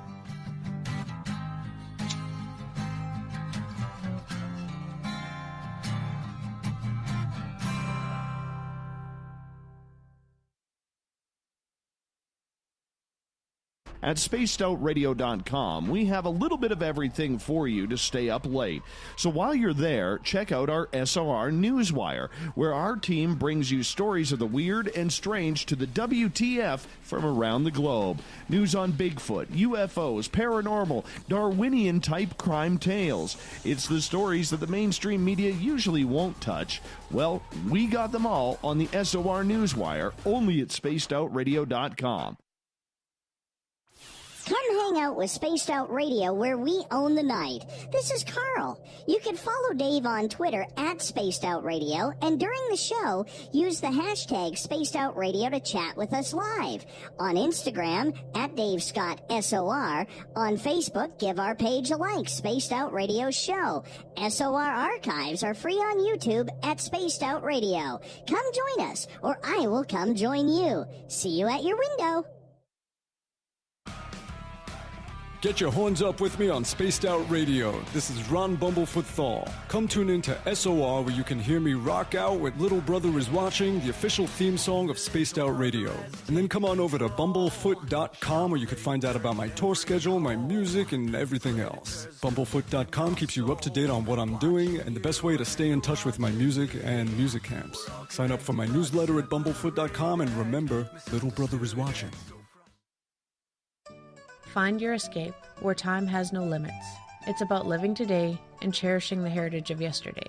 A spirit of adventure for what is new, with the nostalgia of the past. Your timepiece is a reflection of who you are. Life surrounded by beauty from the world around us to the soul within. EscapeWatches.com. There is no time like the present to enjoy your escape. Use promo code SMF2017 for your 20% discount today. The Call of the Wild is in Vancouver.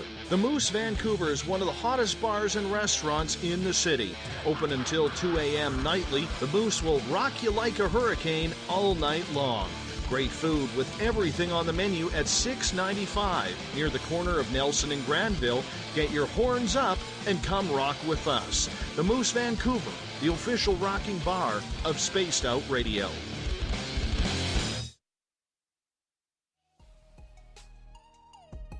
Canada's largest UFO conference is ready to roll in Toronto this September 21st and 22nd at the Alien Cosmic Expo.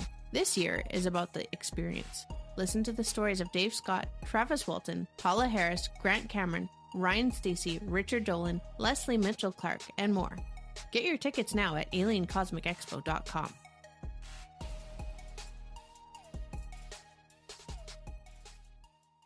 Visit purpleplates.com today. For over 40 years, the Purple Energy Plates have been delivering amazing results for their many customers.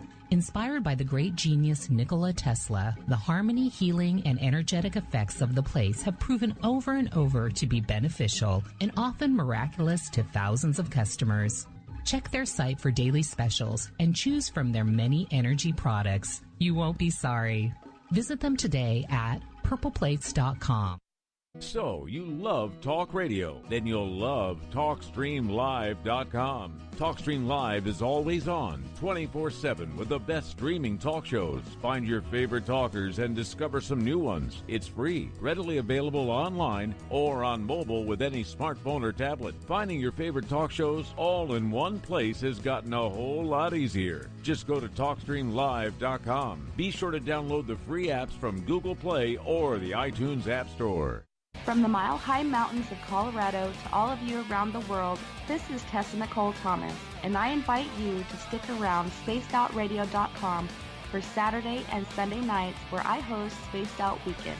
Let me take you on a wild ride of weird and strange topics, from ghosts and ETs to remote viewing, psychic phenomena, and so much more. We get going at 9 p.m. Pacific, midnight Eastern Time on Spaced Out Weekend, where we own the night. The freedom to post what you want, when you want. That's the social media freedom you need. Social Media Freedom is the free app in your app store. No need to worry about going to jail or being shadow banned any longer. It's the freedom to say what you feel. The freedom to know Big Brother isn't watching. It's the way social media is supposed to be. Social Media Freedom. It's time to set yourself free. Download from your app store today. We are getting ready to relaunch the SOR Space Travelers Club at spacedoutradio.com. For $5 a month, you can join us for a plethora of features found nowhere else. Hang out in a private chat room during the show and after party. You can check out some exclusive content and a store specifically for you, as well as a private listener forum where you can post your thoughts, stories, and pictures. The SOR Space Travelers Club, coming soon to spacedoutradio.com. Come get spooked at the 4th Annual Forest Moon Paracon in Cedar-Woolley, Washington, Saturday, September 28th. UFOs, ghosts, aliens, Bigfoot. Speakers include Mike Morin and Jason Jordan, R. Keith Andrews, and Dave Scott from Spaced Out Radio, and so much more. There will be workshops and a VIP roundtable. Get early bird tickets now at fmparacon.com. You know, it's hard being the bad man of ufology, but that's just the way that I like it.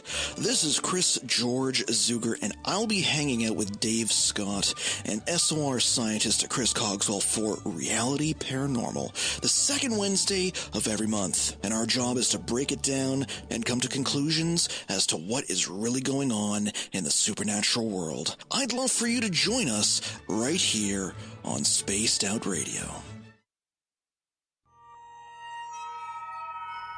You hear footsteps in the empty room above you. A rocking chair begins rocking by itself.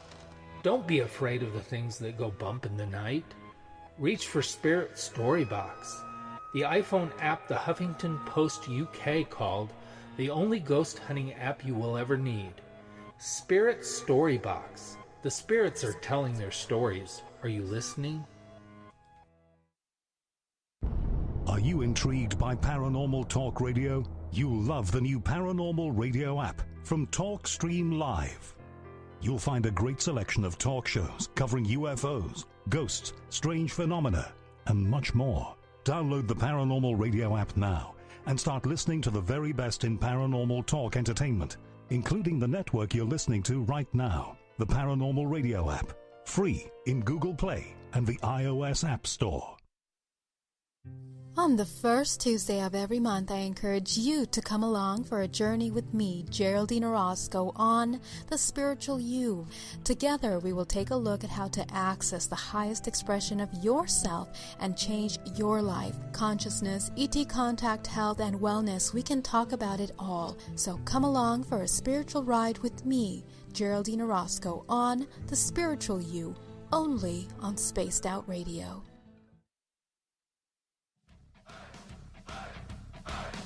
Would you like to connect with us? Head to spacedoutradio.com for all your latest show info. Now, back to Dave Scott and SOR. It's the third and final hour of Spaced Out Radio tonight. I am your host, Dave Scott. Thank you so much for being with us. Tomorrow night of the show, it's Ghosts of the Great White North. Mike Morin, Morgan Knudsen will have a special guest, 9:06 Pacific, 12:06 a.m. Eastern at spacedoutradio.com. Hi to everyone listening in on UPRN 107.7 FM in New Orleans, WQEE 99.1 FM in Union, Georgia, in Ridgecrest, California, KZFX 93.7 FM, and you know Chuck has a great mustache running that place. In Reedsport, Oregon, KDUN AM 1030 and KDNF AM 1560 in Dangerfield, Texas. On the digital side, hi to everyone listening in on Revolution Radio. Great to have you with us. Remember, you can check out all of our archives at youtube.com/Spaced Out Radio. Just do me the favor, hit that subscribe button. The Desert Clam has set the password for tonight in the SOR Space Travelers Club. Glacitate. Glacitate is your password. Make sure you use it wisely, Space Travelers, as the Clam sets a password each and every night right here on the mighty SOR. Our website, spacedoutradio.com, has a brand new look as of last night. Don't worry, we're going to be adding way more to it. A lot of features coming. The Gavinator is on it. Stay tuned and check it frequently. For the final time tonight, we introduce Michael Huntington. He is a paranormal traveler, spending his time when he's off, going around the United States, checking out all the weird, strange hotspots where anomalous activities have taken place. Michael, thank you so much for joining us. Thank you, Dave. Right before the break, we were talking about Dogman and a lot of these sightings. You're in the Midwest there, right in the heart of that area. You mentioned that you think it's just a legend and there's not an actual creature. Am I correct? Well, I can't say there's not an actual creature, but yeah, I'm here in Cape Girardeau, Missouri, right in the Midwest. Cape Girardeau has its own history, with a lot of strange things. Certainly, the Cape Girardeau UFO crash, and a lot of UFO sightings and Bigfoot stuff around in this area. But not too far from me is the land between the lakes, and I have gone down there investigating a supposed beast between the lakes that is seen down there in Kentucky, and it is a dogman type creature. For those who don't know what a dogman is, it's pretty much like a werewolf. We don't know if it, is like a human that is shapeshifted, but people have reported, and this has occurred over, different decades, and certainly it, shapeshifter wolf type creatures go back into native lore and mythology. When researching the Dogman, the Beast Between the Lakes, a lot of the stories that you find aren't really firsthand encounters so much as lore, which I still consider valid. I consider myself a folklorist as well, documenting folklore or documenting small town stories, whether they're valid or not. The eyewitness accounts certainly are better than just the lore, but at least as far as the Beast Between the Lakes, it tends to be more lore oriented than encounter oriented. That's different in other places. Like the Beast of Bray Road, you have actual witnesses, people that claim to have seen some sort of bipedal hominid, wolf type creature. All this is very similar to like Bigfoot accounts. In fact, a lot of Bigfoot researchers are also dogman researchers. It's a little more problematic with the Dogman, more so than the Bigfoot. Bigfoot, a cryptid, a hominid, undiscovered, say like a primate, it is probably more possible than, some sort of a creature that mixes species together and represents more of a, like a supernatural entity, say, than a physical entity. So I tend to lean a little bit more towards the Dogman being more of a folklore type of thing. I'm not dismissing anybody's accounts. People may have seen things.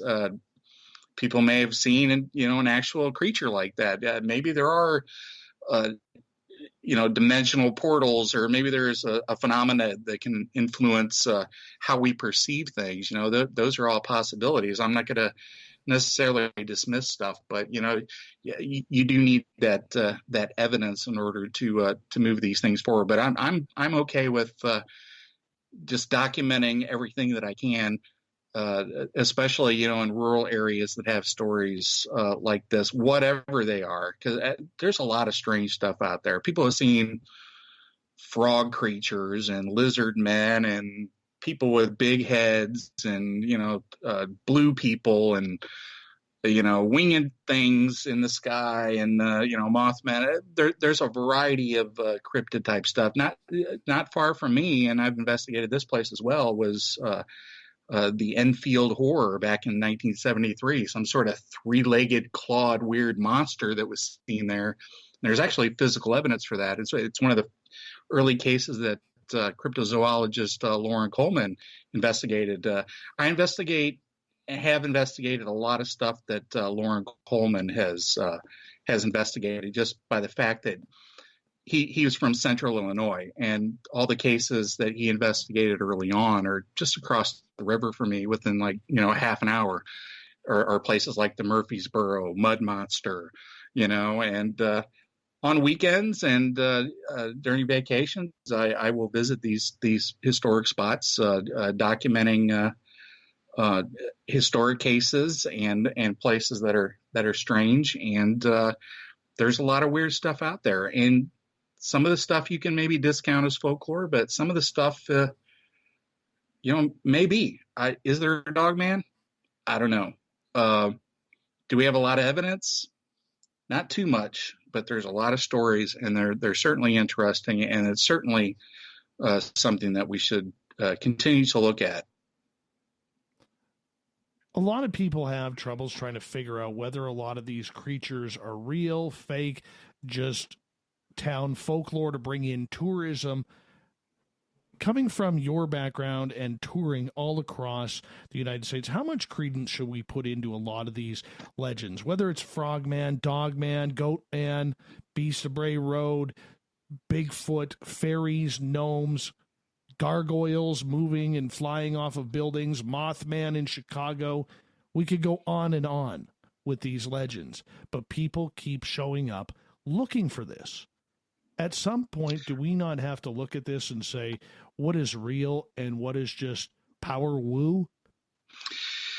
Well, we live in an age of woo, certainly, and the internet does not make it easy for us because anybody can make up stories, and some people do make up stories. There's a lot of baloney out there. People are trying to get clicks to YouTube. Some of that stuff's entertaining. I as I said before, I consume everything because, you know, even if I'm critical of something, even if you're critical of something, you should at least know what you're talking about. You should watch what they're presenting or see what they're presenting or look at their evidence to be able to adequately critique it or you know, just to know what the points are.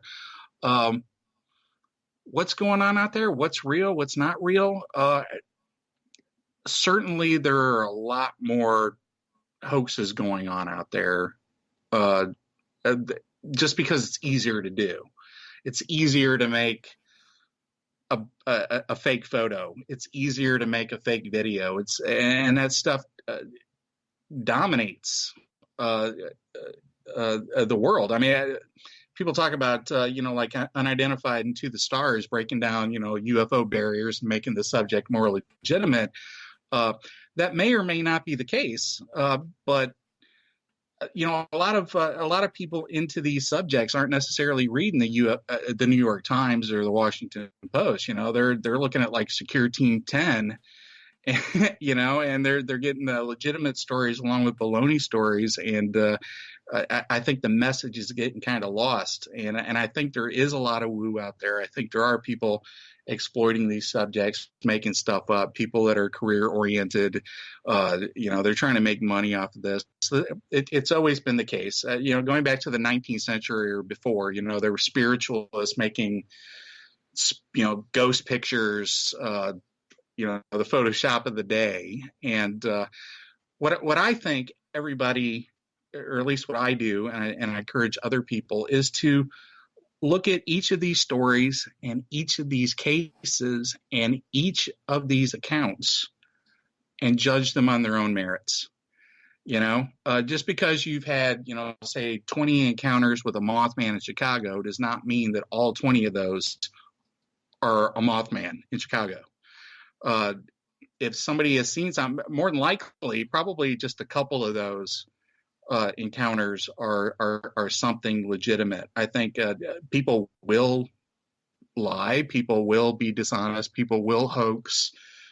This is unfortunate, and we have to wade through this, and we just can't just say everything's real, everything's equal, because that's not true. Some cases are stronger than others.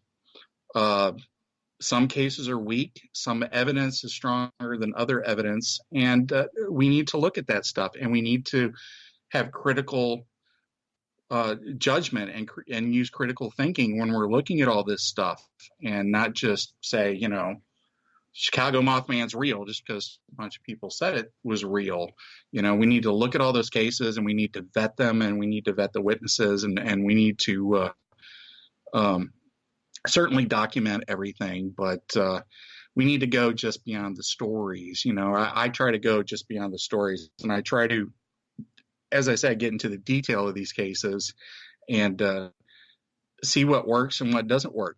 Some cases don't have credible witnesses. Some cases don't have credible evidence, or there's evidence that still has a lot of questions. And as we were having our discussion earlier on the discourse, we should be able to ask these questions. And as long as they're fair questions,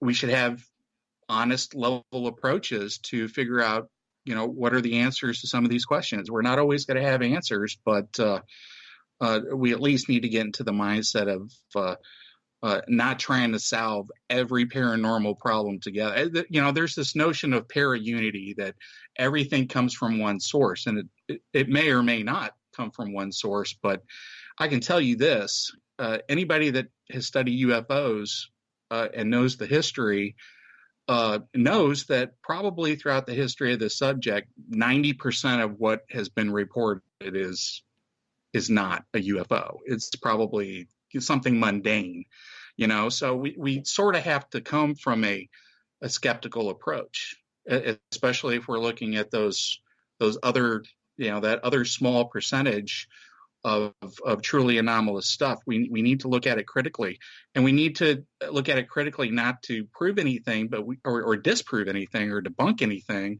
I certainly don't consider myself a debunker, although I will debunk if something is obviously debunkable, but we also should not be pro-bunkers. We should not just accept everything out there. We need to look at everything critically and on its own merits, and not try to come up with large theories until we have the data that connects these things. Some cases are baloney. In fact, probably a lot of cases are baloney. What we want is we want to find that small percentage of truly anomalous instances, and we want to try to localize it, and we want to try to use the best methodology we can. Unfortunately, we're not really doing that. We're focused on, like I said, within the UFO world, we're focused on the UFOtainment more than pushing the science and pushing the field, and that's probably true for all these subjects. But I think there's hope. There are people out there that want to truly know the answers. Experiencers, maybe they don't necessarily need that. For them, their experience was sufficient enough to where they have a belief, based upon what they've experienced. But it's still, we need to move beyond that and try to figure out, what the underlying, if there is an underlying phenomena, what it is. But I think what we're dealing with all these is probably a multitude of phenomena.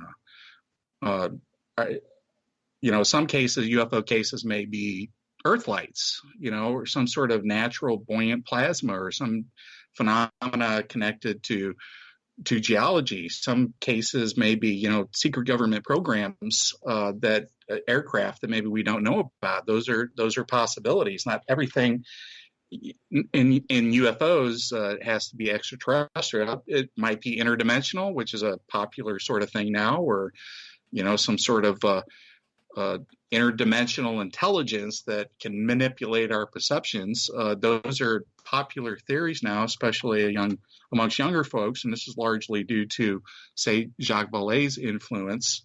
But we also need to move more to the Hynek viewpoint of, good methodology and pushing standards to where we go beyond knowing, just based on anecdote. We want to know, we want to truly know, and we don't want to fool ourselves. And I think there's a lot of people that have done this long enough to where, they really want some good, serious answers, which may or may not be forthcoming, but I think we should make an effort and try to, to improve things and look at cases on their own merit, and then try to figure out what we can do to see what's going on. Michael, we only got about 5.5 minutes left with you tonight on Spaced Out Radio. Really appreciate you coming on. What are some of the solutions that we need to look for, whether it's the UFO community right now, which is in shambles, the paranormal community? There's got to be some answers out there, because there's a lot of griping.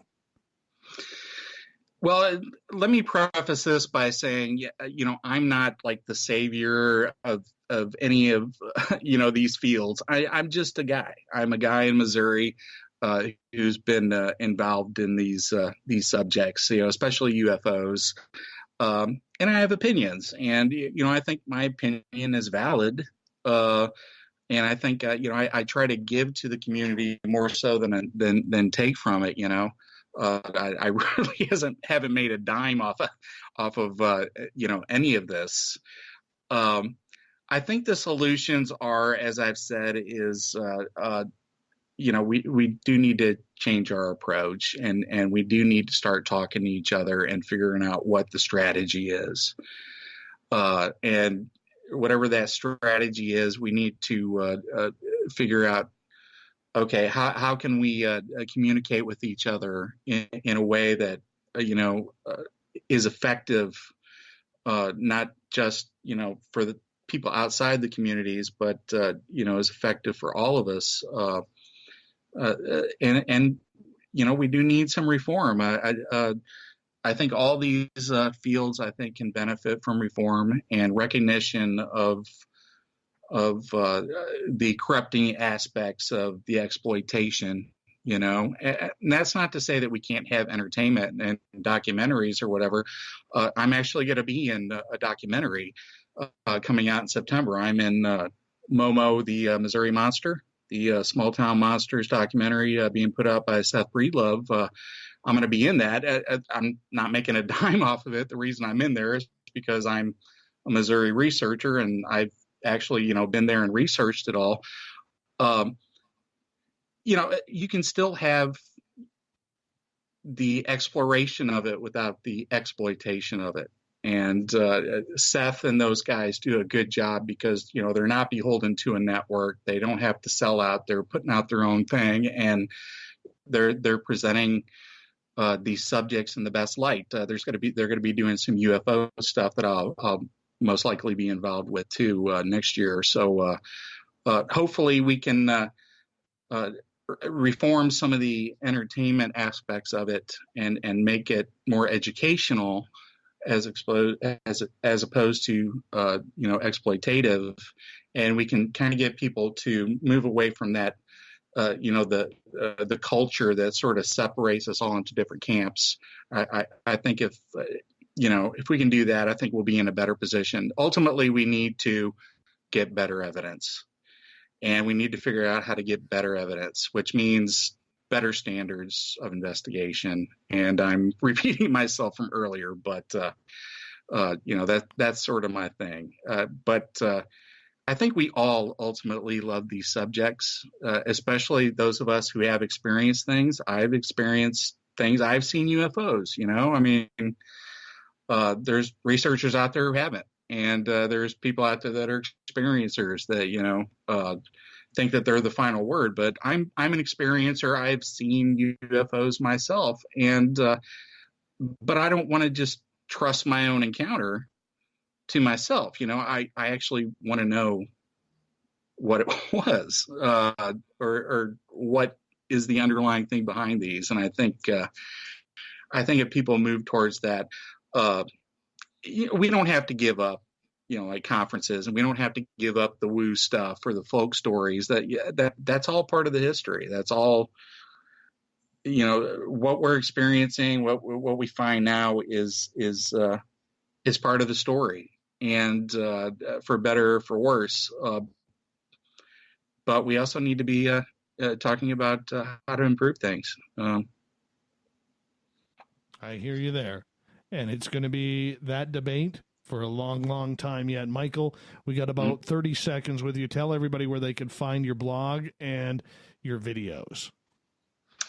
You can find me pretty much on all the social media. Just go up to Facebook, and you can follow me or friend me up there. And I post a lot of stuff up there, and I'm in a lot of different groups. A lot of ufology and a lot of the paranormal stuff is done through social media, through communication.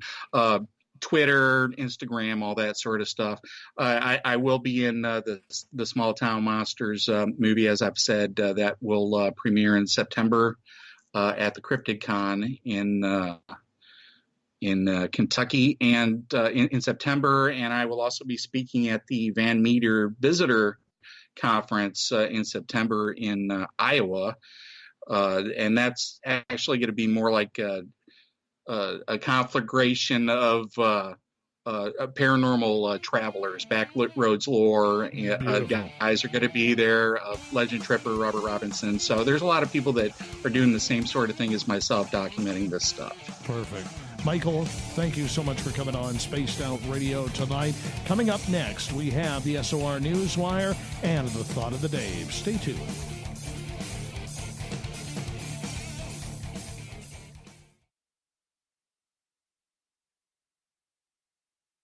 Coming soon to our website, spacedoutradio.com, is the SOR Space Travelers Club. For just $5 a month, you can get into a private area on our site where you can hang with other listeners in our chat room, post in our forum, and check out a bunch of exclusive content and store that won't be found anywhere else, including a nightly after-show party with Dave.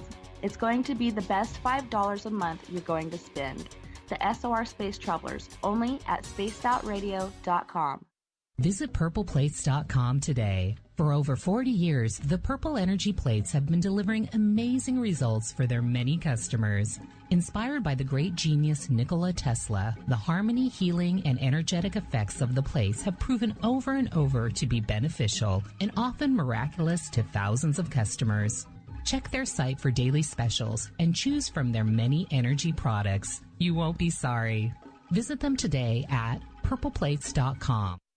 Hello, this is your guitar man, Ron Bumblefoot THAL, and I have to tell you, I love the response I get for Little Brother is Watching from Spaced Out Radio fans. It's amazing how music can inspire and make people think deeper about what's going on in the supernatural world. You can head over to my website, bumblefoot.com, to check out my music, my guitar workshops, my touring, even check out some of the hot sauces that I'm working on. And make sure you keep on listening, because with Spaced Out Radio, you know Little Brother is watching. So, you love talk radio? Then you'll love TalkStreamLive.com. TalkStream Live is always on, 24/7, with the best streaming talk shows. Find your favorite talkers and discover some new ones. It's free, readily available online or on mobile with any smartphone or tablet. Finding your favorite talk shows all in one place has gotten a whole lot easier. Just go to TalkStreamLive.com. Be sure to download the free apps from Google Play or the iTunes App Store. Come get spooked at the 4th Annual Forest Moon Paracon in Cedar-Woolley, Washington, Saturday, September 28th. UFOs, ghosts, aliens, Bigfoot. Speakers include Mike Morin and Jason Jordan, R. Keith Andrews, and Dave Scott from Spaced Out Radio, and so much more. There will be workshops and a VIP roundtable. Get early bird tickets now at fmparacon.com. A timepiece is a reflection of who you are, and what better way to show off the real you than with an Escape watch. Escape is a lifestyle brand accessorizing your days and nights. Choose to escape and create the life of discovery that you deserve. Dream, play, unite with your own personalized Escape watch. Head to escapewatches.com. There is no time like the present to enjoy your escape. Use promo code SMF2017 for your 20% discount today. Heading to Vancouver and looking for a night on the town? The Moose Vancouver is the bar that never stops rocking until 2 a.m. every night. The Moose has great food with everything on the menu from $6.95 to $8.95. Fantastic, vibrant staff and rock and roll that will bring you back to when the music was real, the hair was long, and the guitars were rocking. Get your party on at the Moose Vancouver, the official party bar of Spaced Out Radio. Coming up this September 21st and 22nd, all UFO eyes will be focused on Toronto for the 4th Annual Alien Cosmic Expo. Come listen to some of the biggest names and experiencers in ufology. Travis Walton, Paul Hellyer, Richard Dolan, Paula Harris, Grant Cameron, Randy Kramer, and Spaced Out Radio's own Dave Scott. Tickets are on sale now at aliencosmicexpo.com.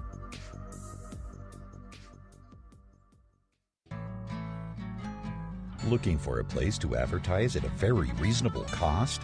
Look no further than Spaced Out Radio. SpacedOutRadio.com has an advertising tab that you can click to check out our daily, weekly, and monthly packages to play on the radio, or our website including social media. From commercial spots to banners, we have it all.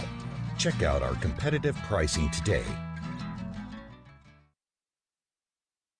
The freedom to post what you want, when you want. That's the social media freedom you need. Social Media Freedom is the free app in your app store. No need to worry about going to jail or being shadow banned any longer. It's the freedom to say what you feel, the freedom to know Big Brother isn't watching. It's the way social media is supposed to be. Social media freedom. It's time to set yourself free. Download from your app store today. Every night on Spaced Out Radio, we have places for you to hang out. Hi, this is Carl. Join our SOR Space Travelers group on Facebook for live chat. On Twitter, using hashtag Spaced Out Radio, you can also join us in our Spreaker chat room. Check us out on Instagram at Dave Scott SOR. All of our archives are free on YouTube at Spaced Out Radio. By the way, I'll be watching you at your window until you do. Bye! Did you know Spaced Out Radio runs 7 days a week? Hi there, this is Tessa Nicole Thomas, and I'm here to take you on a paranormal journey each Saturday and Sunday night. Why change the station when you have it all right here? Together, we'll hang out and share some strange and scary stories. And don't forget, we have Psychic Sundays as well, so come tune in Spaced Out Weekend.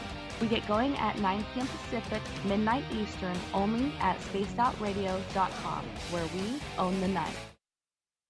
Looking for the stories of the strange and weird that you will find hard to find anywhere else? Check out the SOR Newswire on our website. Our writers, led by Captain Shirk, are scouring the world for the oddest and most bizarre stories we can find. Everything from weird crime to suspenseful and paranormal. We're working hard for you to bring you the most intriguing news of your day. Check out the SOR Newswire at spacedoutradio.com today. Are you intrigued by Paranormal Talk Radio? You'll love the new Paranormal Radio app from TalkStream Live. You'll find a great selection of talk shows covering UFOs, ghosts, strange phenomena, and much more. Download the Paranormal Radio app now and start listening to the very best in paranormal talk entertainment, including the network you're listening to right now, the Paranormal Radio app, free in Google Play and the iOS App Store.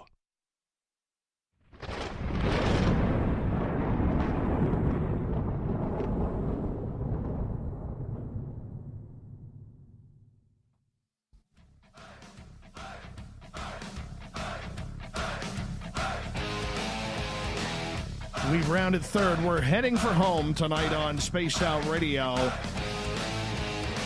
I am your host, Dave Scott, sitting in the captain's chair of the frozen Canadian tundra we call SOR headquarters.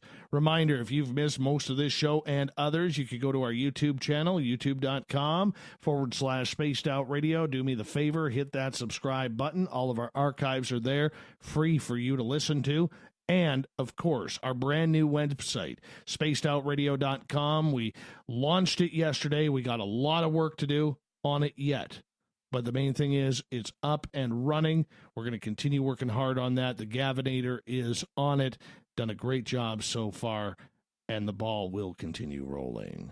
Let's get to the weird, the wacky, the WTF, the things that make little Richie G at Goof On Radio scratch his head and go, The SOR Newswire, brought to you by Paranoia Magazine.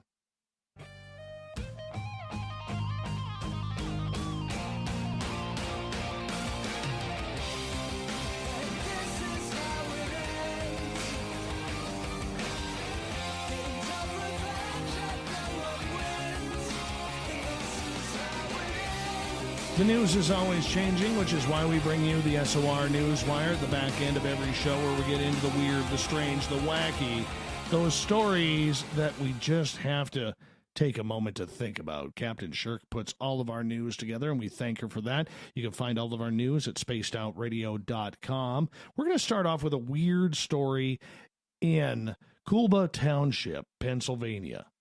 It's about 110 miles north of Philly. Now, back in July of 2017, a young lady named Barbara Rogers called up 911 saying, "My boyfriend had a gun. He told me to hold it here and press the trigger. Oh my God, he's dead." When police arrived at the double-wide trailer, they found 32-year-old Steve Mineo dead from a close-range .45 caliber bullet wound to his forehead. Well, as things came out, little Babs was arrested and charged with her boyfriend's murder. Now, this is where it gets bizarre. In her statements, Barbara decides to give a little bit of a weird backstory involving an extraterrestrial cult that swallowed up both Rogers and Mineo. Yes. She is using reptilian extraterrestrials living secretly as humans as her defense. I just can't see this playing out well in court. She claimed in court the couple had gotten into a disagreement with the leader of this cult, who preaches a heady stew of alien conspiracy theories, apocalyptic biblical interpretation, and warnings about the reptilian agenda. Rogers claimed a distraught Mineo had placed a gun in her hands and pulled the trigger. She said she did not know the gun was loaded. Prosecutors attempting to strip away the otherworldly elements of the tale, though, they're not buying it. The jury split the difference, finding Rogers guilty of the lesser charge of third-degree murder. She was sentenced to 15 to 40 years in prison. However, the sentencing now is not sitting well with the victim's family. The victim's aunt, Jackie, says, "To me, it's amazing that somebody could put a gun to somebody's head, blow their brains out essentially, and a jury finds them guilty of third-degree murder and not first. She got a break. She got a big break today. Got to wonder if the alien agenda had anything to do with that."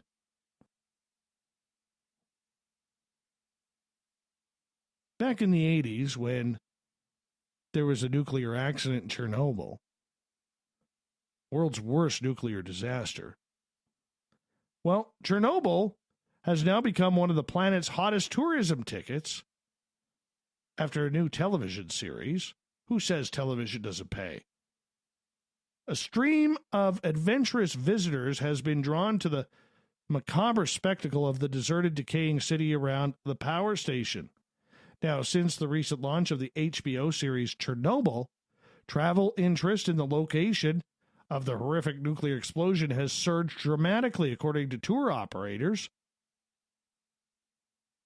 Although Chernobyl was mainly filmed in Lithuania, its success has seen demand for tours of the infamous Ukrainian site increase around a third. Apparently, old Davy's relatives live around there. Never met them, but apparently they're around there. Now, they've seen an increase, according to Victor Carroll, of 35% in bookings that people want to go get their nukes on. The exclusion zone, which covers an area of more than 4,000 square kilometers around the nuclear power plant, is where they get close to. I don't know if I would do this. There's a lot of radiation that's going to be around for a few more years.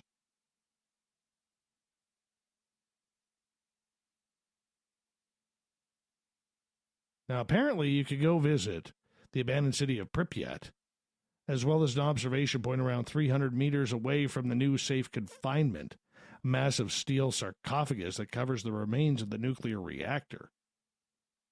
That's still too close. Still too close.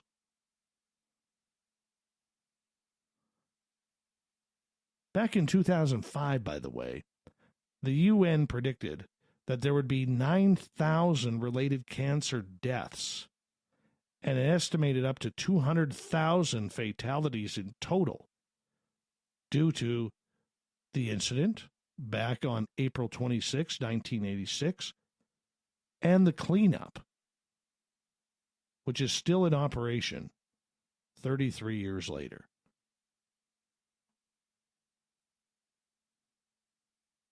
I don't know how about you guys feel about this, but I'm thinking I'm okay with it.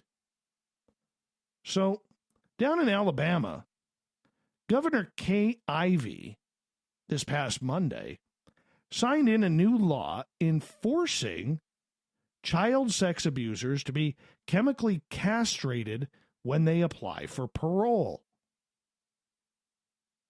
The new law, backed by Alabama's legislature, was signed in by Ivy yesterday. Apparently, the castration and medication that the pedophiles will have to take is supposed to reduce the sex drive. Inmates will also have to pay for the treatment, which applies to sex crimes involving children under the age of 13. How about this? How about we just don't let them out? They're a burden to society. The treatment will continue until a judge rules it's no longer necessary. If the offender stops taking their medication, they will be returned to jail. One lawmaker, Steve Hurst, says, if it will help one or two children and decrease the urge to the point that the person does not harm a child, it's worth it. He also went on to say, they have marked this child for life and the punishment should fit the crime. I don't think there's any argument about that.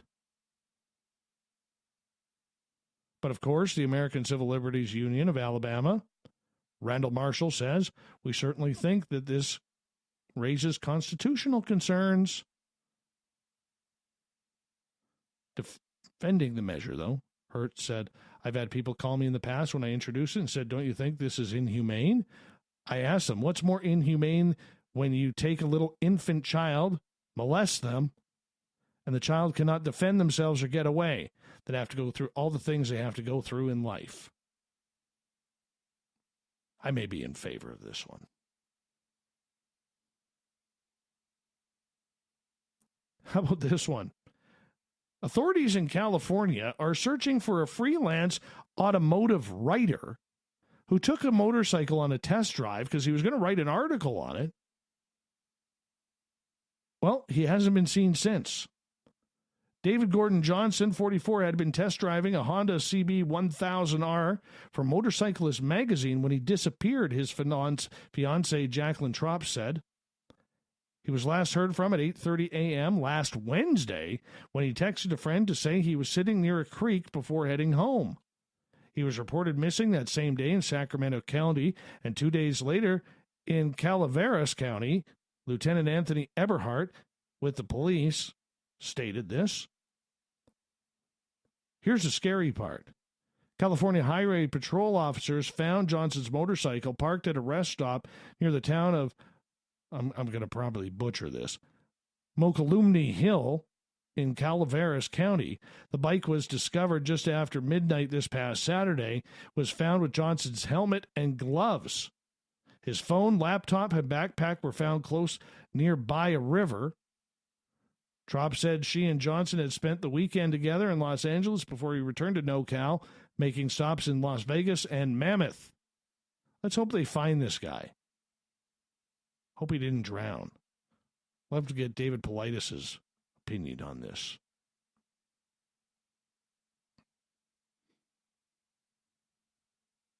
The mystery of the location of one of the world's most expensive paintings, attributed to Leonardo da Vinci, has apparently been solved after concerns were raised last year. Salvador Mundi, depicting Christ, became the most expensive painting sold at public auction, going for $450 million in 2017.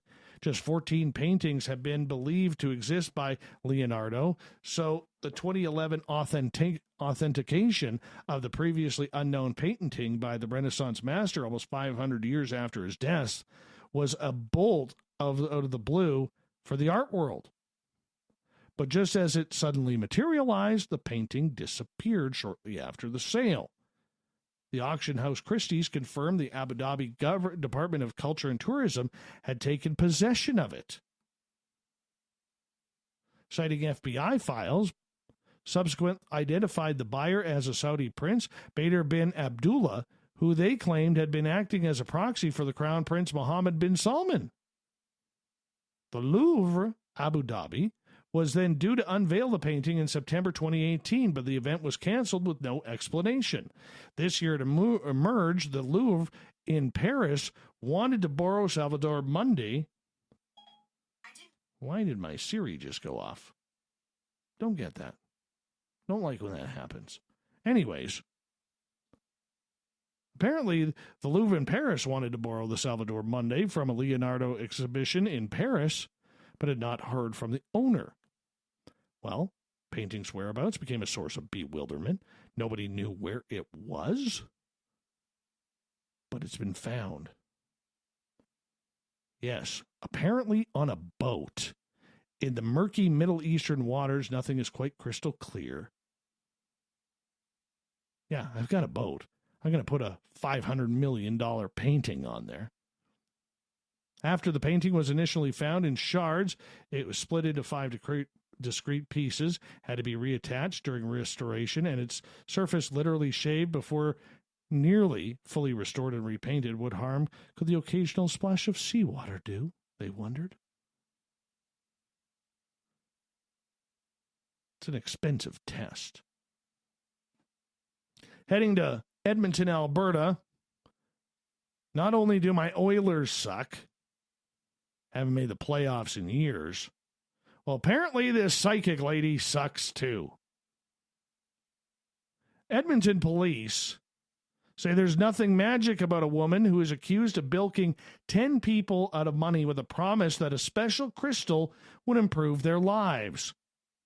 Kind of like a wish box. Or one of them staffs. Those magical staffs.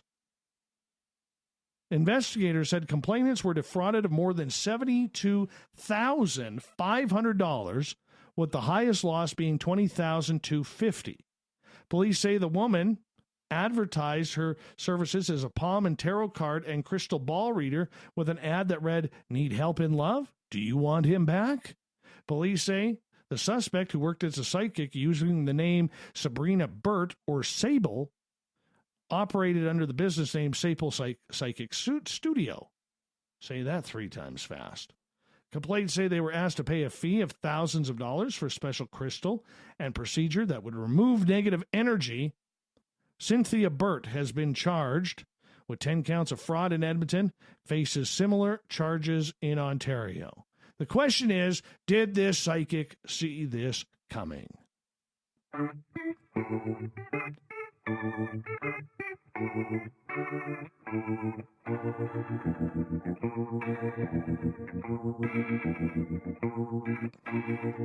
Thought of the Dave happens every night at this time, where we ask a question on our Facebook and Twitter pages, then read your responses on the air because we love the audience participation around here.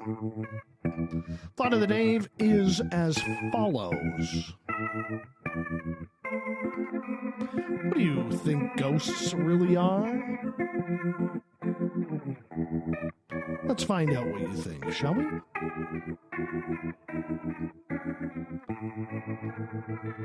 Stunak says, I think ghosts may be ghosts. Whew. That's heavy. Very heavy, Stunak. Edith, I believe they are spiritual energy. Debbie says the same thing. Kimmy J, spirits of the deceased and spiritual entities that never had a body who appear in this physical realm for a distinct reason. Okay. Belle, I don't know, but I wonder what they think we really are. That's getting deep. Alfred believes they are spiritual energy. Evan, everybody's imagination. He's so skeptical. He's my buddy. Worked with him in radio in Vancouver. Good guy. Can't tell him and his twin apart, though. Caden, it's all energy and vibrations, man. Catherine, ghosts are only one thing. Ghosts are Patrick Swayze. He was so handsome in that movie. Imagine how much better he would have looked with a good, solid beard. Marilyn, they are souls of those who've moved on. Francesca, I'm not telling you all my secrets, Dave. Buy my book. Buy my book. Buy my book. LOL. Robin, I think ghosts are people that used to be alive. Now they are just acting the same way they did in death. That could very well be. All right. Carrie believes her energy. Heather, ghosts are energy. They seem to be the same people after death as they were when living. I've heard many talk, and it was as if they never died. Bobby is going to be a guest in July. Souls still clinging to the life they used to have, or souls coming back to send a message to a living person. Heather, maybe Numa, that residual presence of what was once. Penman, ectoplasm with an attitude. Tony, photonic energy. Tony, photonic energy. He liked his comment so much he posted it twice. Renee, down in New Zealand, her husband, what the frequency, Kenneth? They are the energy that we are now. Some stay because of unfinished business or just they loved where they lived when they passed on or have family they watch over and wait for. So many reasons that spirits stay around, but they are pretty much the same personalities than when they were living. Some very loving and nice, some grouchy, nasty, and possessive. Gnome Drew. Spirits are people without their natural bodies. My dad is a great example of a spirit. He's not one to be reckoned with, even in the afterlife. Olaf Phillips gets the last word tonight. What are ghosts? Dead people? That's your thought of the day for tonight. Thank you so much. There'll be another one posted on Twitter and Facebook tomorrow. Make sure you check it on out. We appreciate reading your responses on the air. So thank you to those who got their messages read by me, moi. Big thank you to Captain Shirk for putting the news together at spacedoutradio.com and on the SOR Newswire on Facebook. Thank you so much.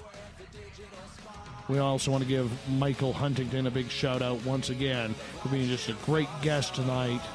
Sorry that the first half of the show didn't have the woo that you wanted.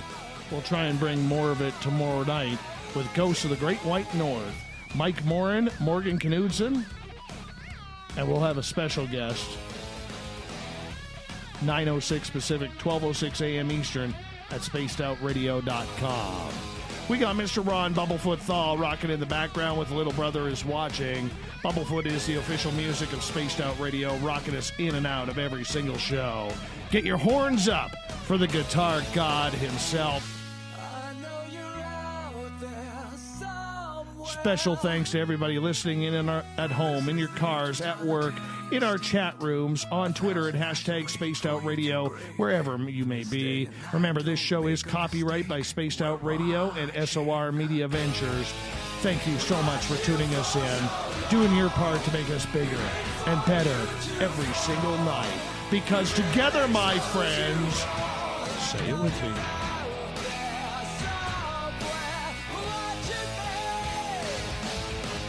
we own the night. I will talk to you in 21 hours from now. Mr. Bumblefoot, we need a favor. We need you to take us home. Good night.